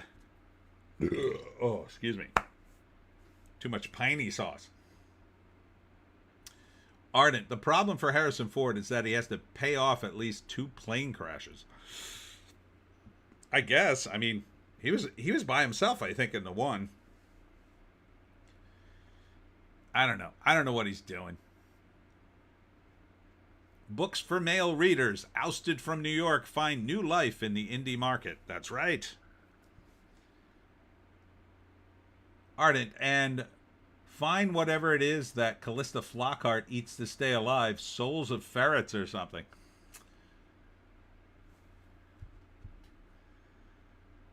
Yeah, that's about it. Fandom Pulse. Over at Hollywood Reporter, more on the Oasis accident. Terrible. Sarah Michelle Gellar teases training for Buffy the Vampire Slayer reboot. More of a sequel, I think, because it's going to be her and then a new Slayer. I don't know, the lore and the Slayer thing. I mean, it was kind of fun and novel at first that Josh Whedon turned Buffy the Vampire Slayer into something cool, but then it just became tiresome to me. And then they did that musical number, and I was out.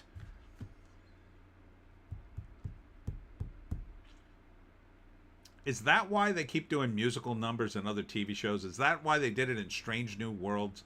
You know, Strange New Worlds did a puppet episode, too. People are out of their minds.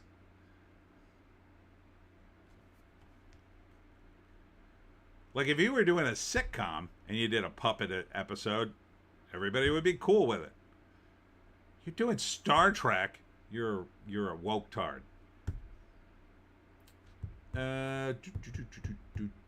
What else? What else? Not a whole lot.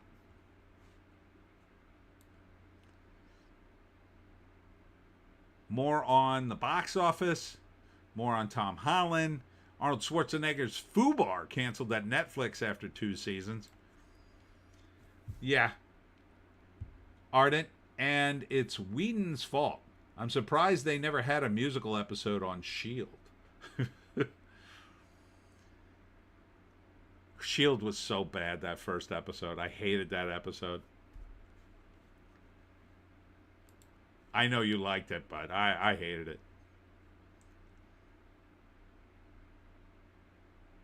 Man, there's nothing going on. Nothing going on at Bleeding Fool. Deadline. Trump goes loony over sleazebag Charlemagne the God. Epstein and GOP coup remarks on Fox News. Charlemagne the God is kind of part of the reason the Democrats are in the trouble they're in. They keep listening to guys like him. He's a DJ. He's a DJ with a huge audience. He's too big to be a good metric of what your constituents want. You know, the worst was when Hillary Clinton went on his show and brought a bottle of hot sauce like it's something she pulls out of her purse every day. It was ridiculous. Ardent. Nah, it's fine. I'm into the 5th season rewatch now. It's getting rough.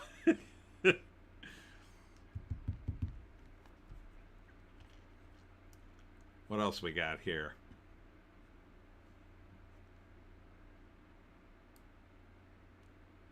Oh, no.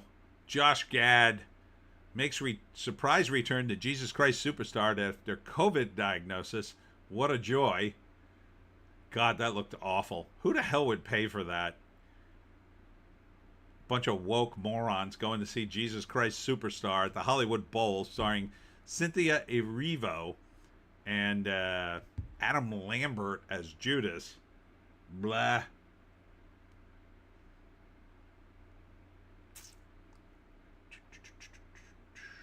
More on Stephen Colbert. Don't care.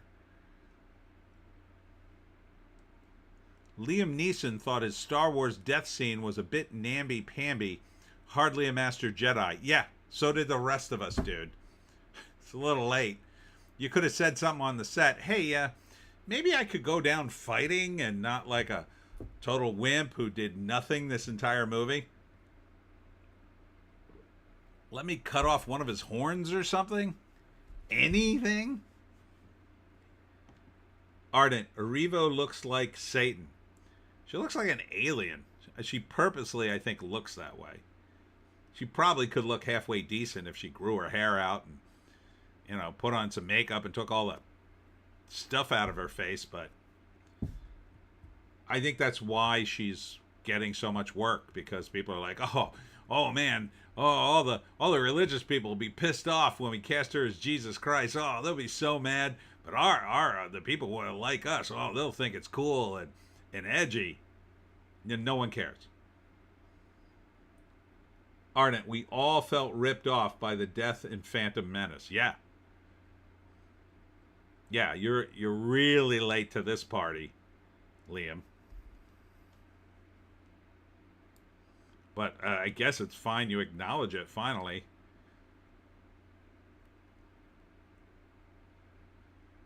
Chris Maloney teases Law and Order SVU appearance, hanging with friends. So he's back. Guess things aren't going well outside of Law and Order SVU.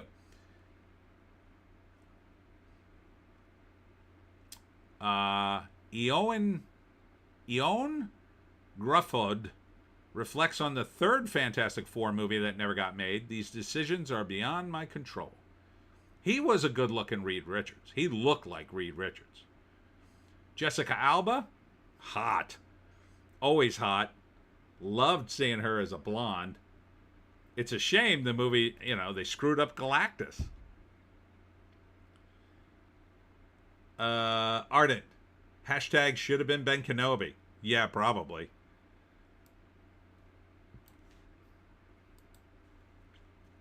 Bleeding Fool.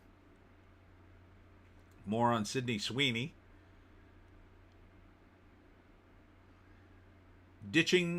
Marvel ditching big names to save money. Blade and Deadpool no longer a priority.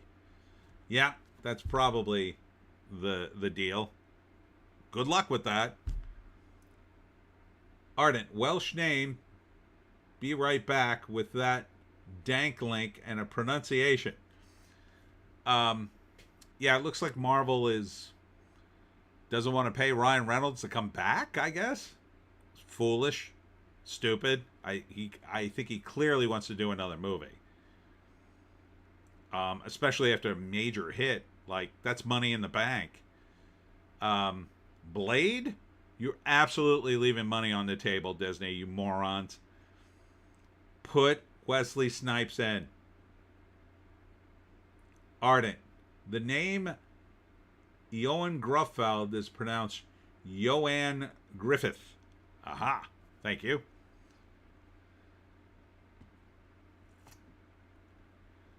This entertainment journalist contends that Superman was always woke. That is wrong. He is very American.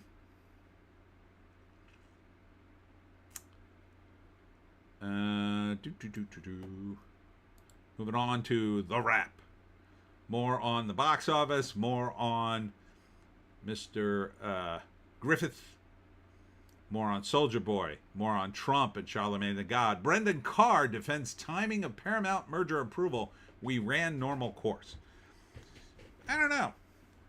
I would dispute that. It seemed like it got delayed. But whatever. I don't care. I can finally get my sell off my shares of Paramount. All right. Here's the link if anybody wants it. Part 1. Cosmic book news. More on the new Spider-Man look. Spidey suit. Set shows Punisher return. Here's Starfleet Academy Season 2 canceled before Season 1 even airs, according to rumor. That's the way it should be. Makes sense. I mean, why would Skydance pick up this abomination? This was already... Ardent post the link for Part 2. This is not going to do well. Everybody's going to hate it. All the Trekkies will hate it. So... But they already spent the money, so give the Wokies one last hurrah before you dump it. Henry Cavill's superhero movie future, Batman or Wolverine? Oh, he'd be a good Batman. He looks like Bruce Wayne. He's not going to be Wolverine. I don't think so. But maybe. I mean, look. They typically do one from each universe, so if they did make him Wolverine, that would be kind of funny. Ardent, I don't want to see Cavill as Wolverine. He's probably too old for it, and too tall. I would like to see short Wolverine, actually. Tom Holland could be Wolverine. If he could grow a 5 o'clock shadow. Alien Earth is coming to FX in August. Everything you need to know. I already know everything I need to know. I'm not watching it. Ardent, LOL. YouTube ate my burn with fire at the Trek thing. Let's see. That's about it here. Godzilla's 70th anniversary poster released as Toho expands in China. Kind of a cool poster, I guess. If you like Godzilla. Ardent, LOL. Tom Holland would be Pupperine. That Park Place. More on the box office drop of the FF. From hype to heartbreak, the fall of American Heartland theme park.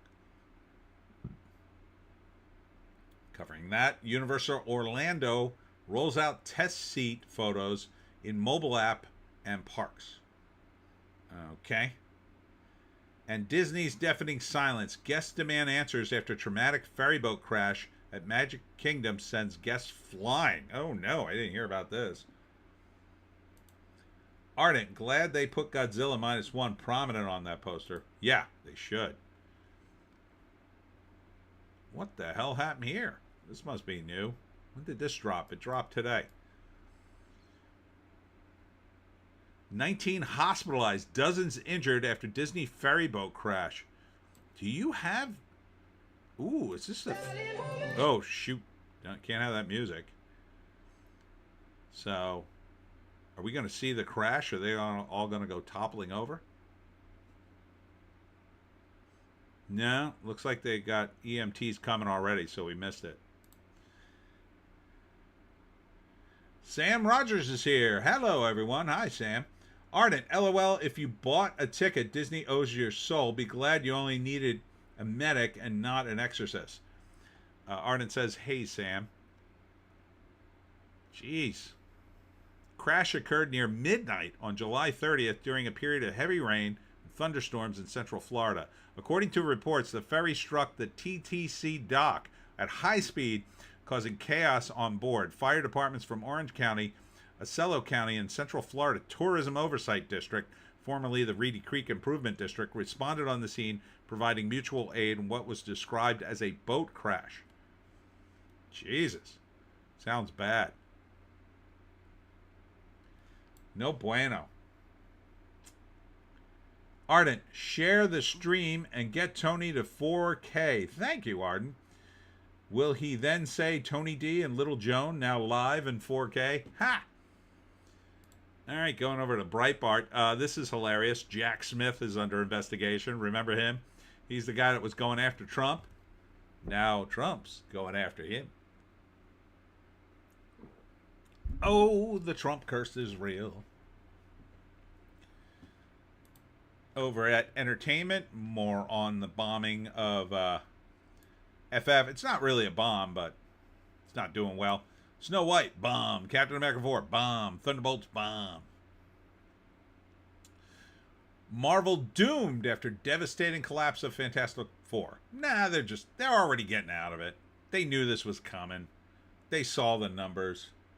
They have a way to, I don't know how, but they predict this stuff pretty accurately. That's why they jacked up the first weekend. They knew, well, we got to make as much money as we can. Trump shreds racist sleazebag, Charlemagne the God, and Fiery Truth social post. Shall we see what the Prez has yelled today? Let's see. I can't do Trump. I wish I could. The very wonderful, talented Lara Trump. Yeah, it's not Trump. Whose show is a big rating success, put racist sleazebag Charlemagne the God. Why is allowed to use the word God when describing himself? Can anyone imagine the uproar there would be if I used that nickname?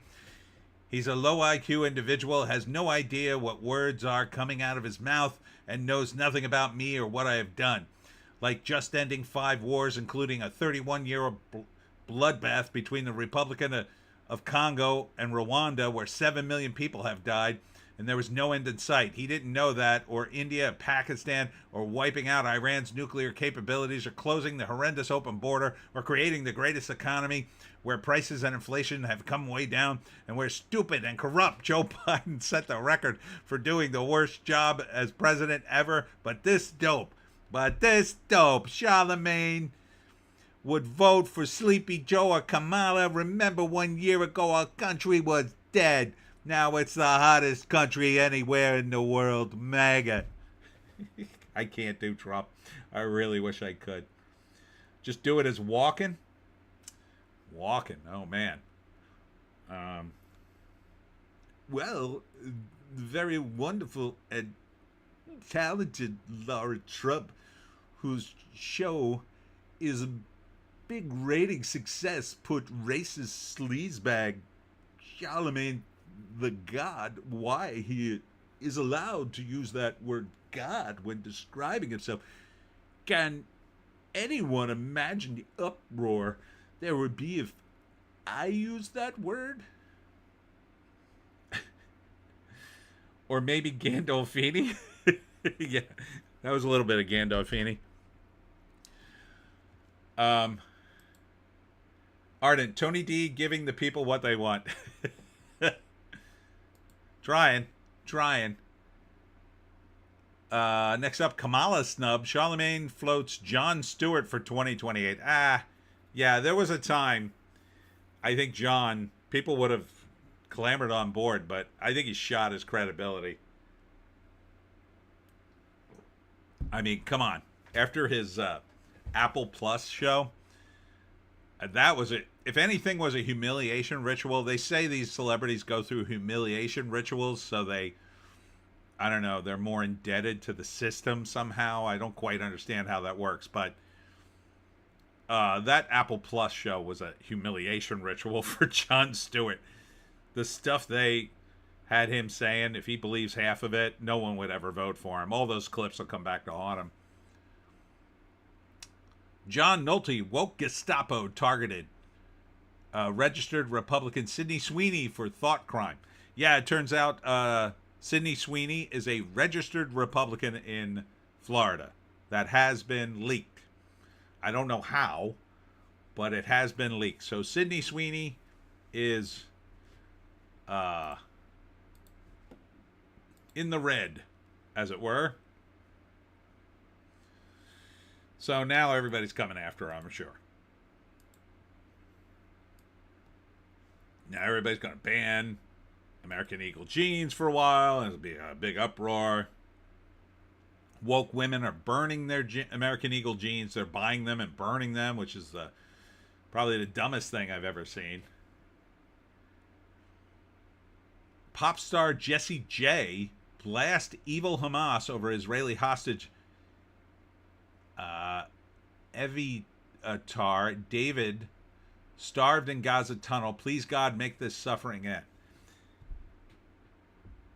Ardent, but her jeans are blue. That's true. Yeah, the video of this guy digging his own grave. Holy cow! It's horrific. I mean, yeah, no bueno. But I also don't understand how the Israelis can't find him. Like, how does Hamas have anything left to hide in? Okay, they got tunnels and stuff, but there's nothing left at Gaza. There's literally nothing left at this point. I don't know how they haven't found this dude.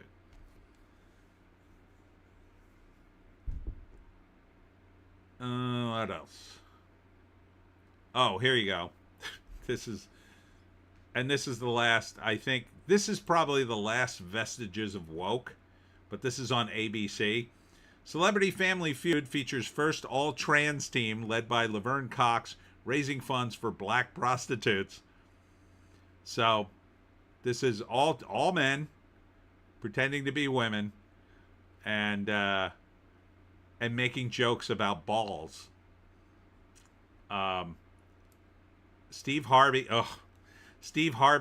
somehow agreed to do this. I don't know why. I'm kind of shocked Steve Harvey agreed to do it. Like, I can't imagine. He struck me as a guy who would probably go, no, I don't want to host that.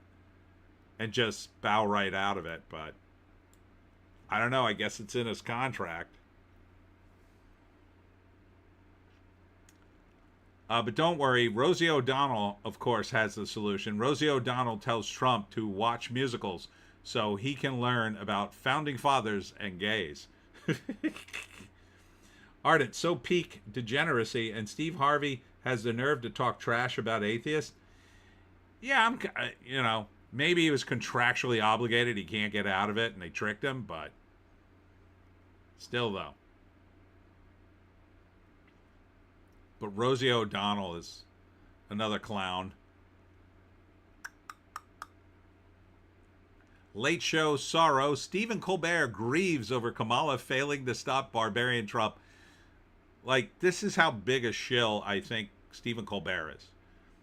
I think it's Al Barry does the cartoons online with Stephen Colbert, and every time Stephen Colbert appears, his character says, I sold out years ago and I'm a coward.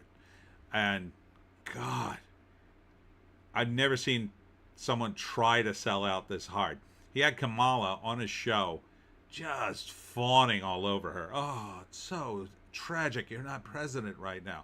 Really?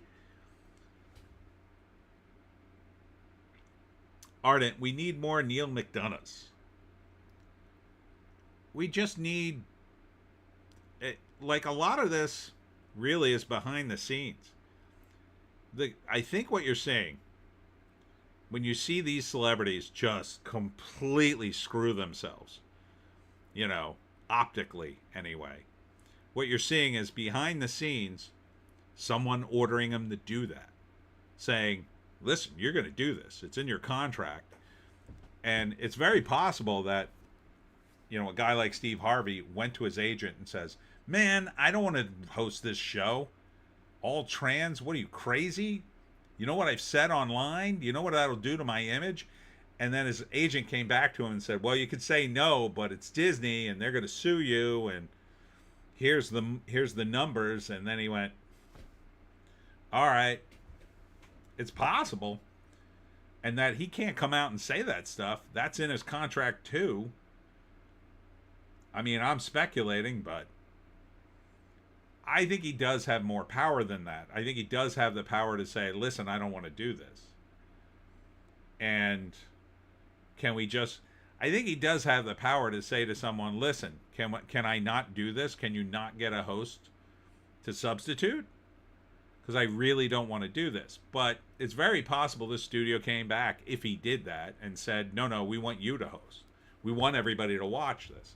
Because when you look at it, what is it? It's the same old story.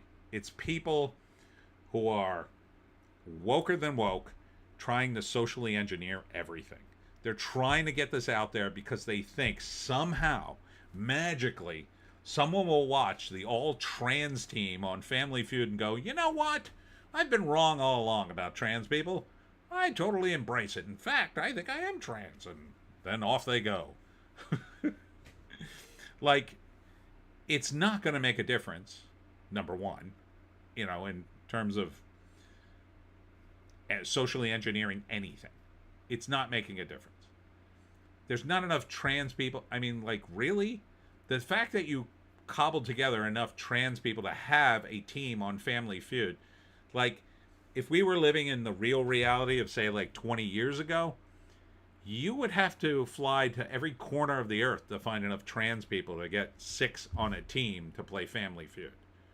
Like, that's how rare actual trans people are. I don't think any of these people are trans, by the way. That's just my opinion.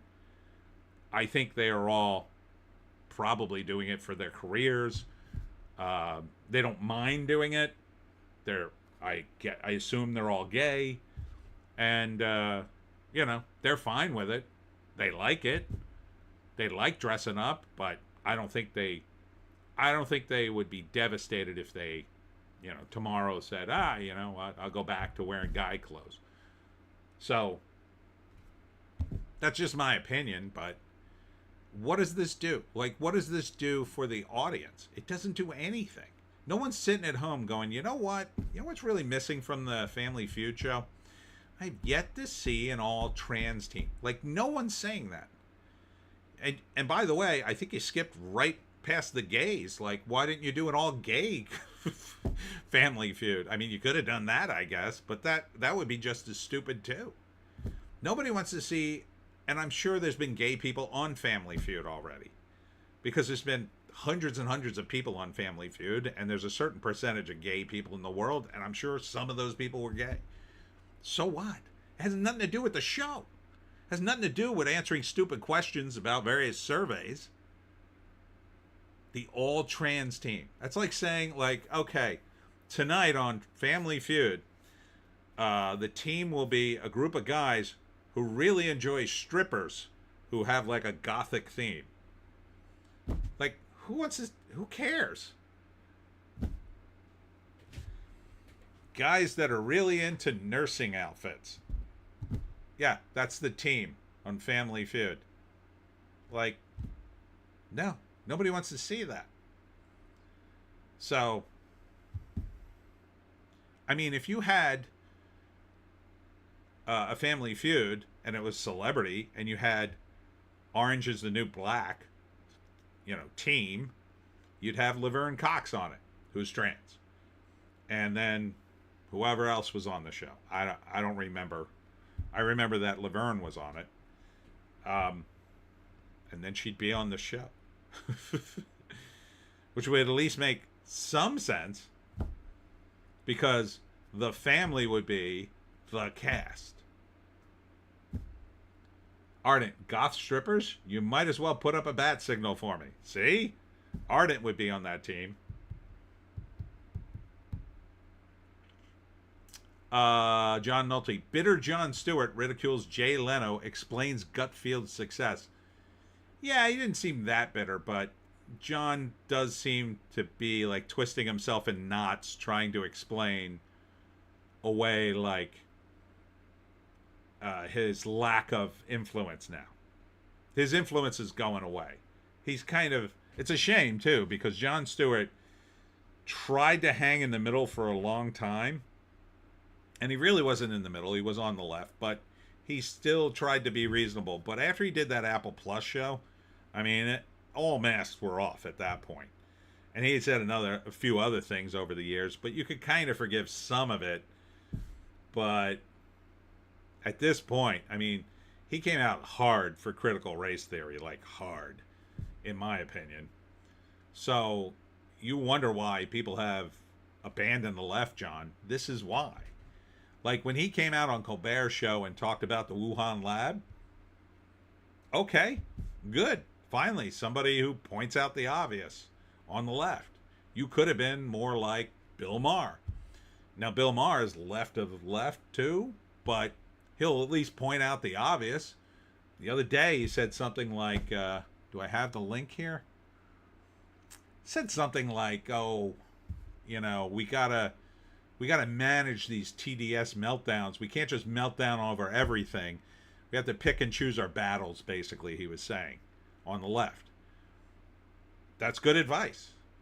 If the left didn't melt down on every little thing that Trump did, they might have some credibility when they actually got mad at something.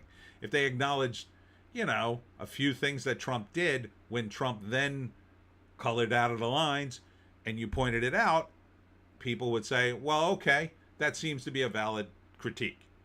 Even people in the middle and on the right might acknowledge that. But when you come out every single time on every single issue and say, oh my God, it's the end of democracy, you have no credibility. None. I'm done. I'm done with the Democrats.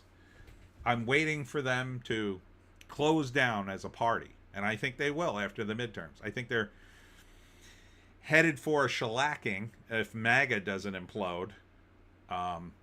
That is a danger right now. MAGA, they are going hard in the paint to try to split MAGA. It may hurt us.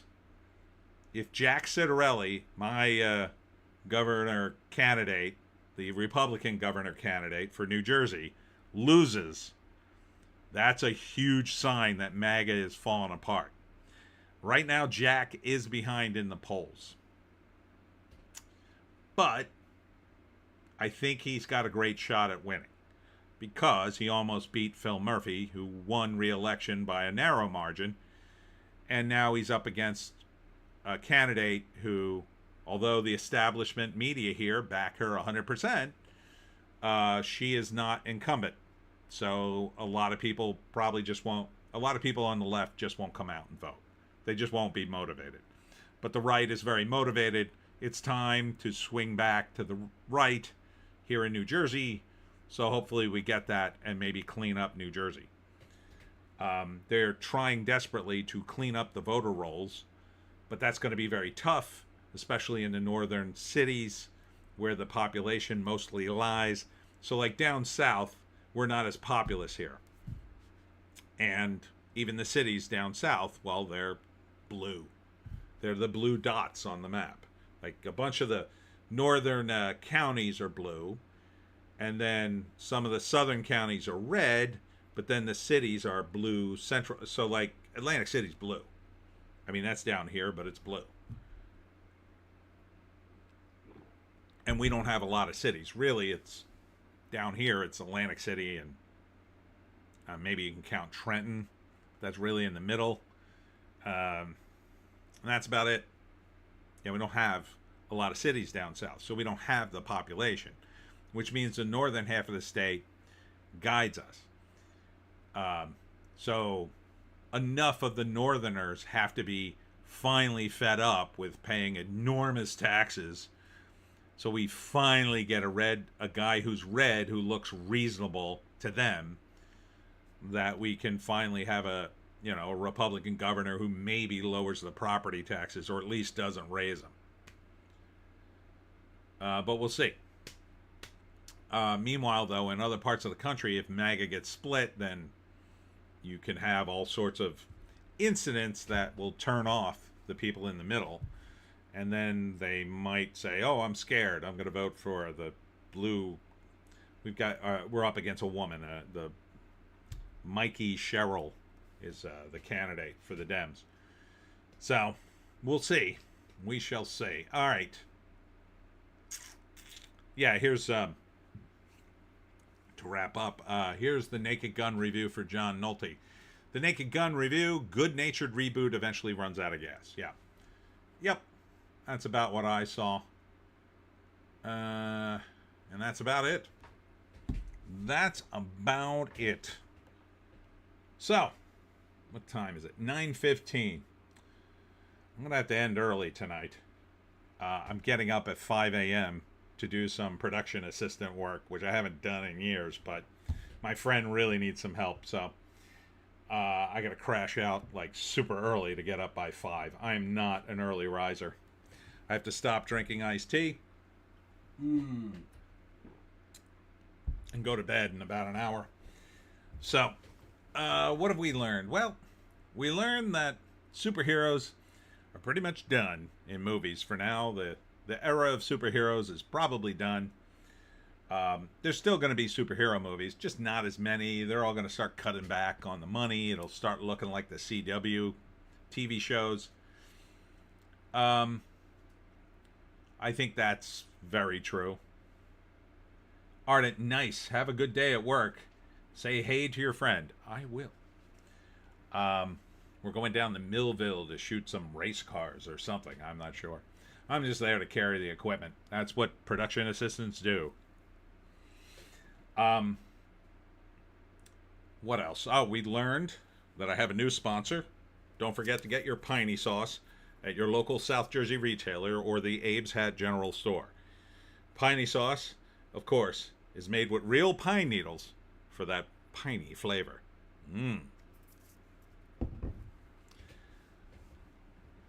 Ardent, we learned that I still can't believe I have 1,000 followers on X.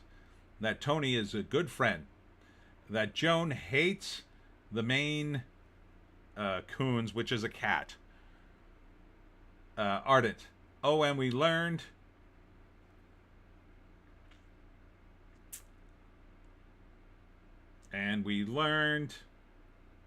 typing, piney sauce made with real pine tree air fresheners for that extra fiber. No, that's not true. was made with real pine needles. That's a real thing, by the way. You can actually make food out of pine needles, I checked. Edible pine needles. So, now wait. See, they're pine needles. You can forage for them, but you can make pine needle tea. And, let's see. I found it before. All right. Edible pine needle products I have to put in. It's like some kind of jelly, I think.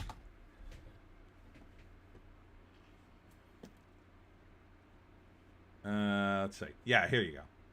What is this? Herbal tea. That's herbal tea. I think there was another jam, though. 30 plus pine needle recipes. Drinks, desserts, and syrups. Here it is. So.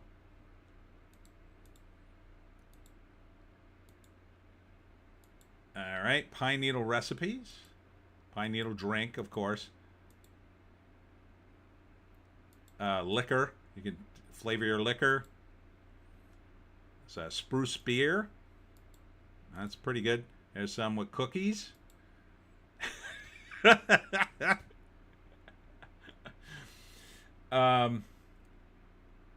Artie, yeah, one of my great uncles used to make spruce beer. Cool.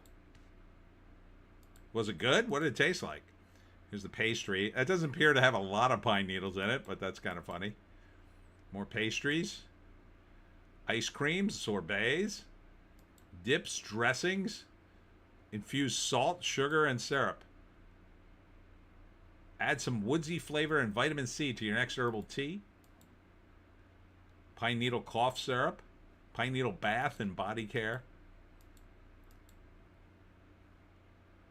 Conifer needle infused oil. Ardent, can you drop that link? I might try the spruce beer recipe. I never had it. I was too young when he died. Oh, yeah, sure. Let's see if I can drop it in here. There you go.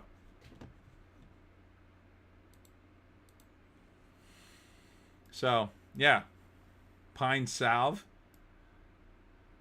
And, of course, piney sauce. So, make sure you get a bottle. All right. That's it for me, Tony D and Little Joan. Next week, what's going on? Good question. Looks like the 10th is still clear for me. I'll be doing Ardent Reed cough syrup. There's a brand called Buckley's here. Don't know if you have it in the U.S., but it's potent. Thank ye. No, I'd never heard of it. Tuesday, I'll be in LBI for the book swap. Starting at noon. Probably be there all day. And then on Saturday, I'll be at the Collingswood Fair, 4 to 8. It's like a second Saturday thing they do. It's the first time doing it, so that should be fun. Nothing going on Sunday, so the live stream is on time. And then next week, I got 1, 2, 3, 4, 5, 6. No, 5. 5 in a row. 5 events in a row. So next week will be crazy. I mean, the week after next week will be crazy. Hope to see you then.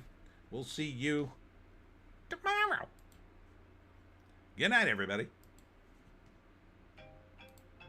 Oh, just in time. I got a call.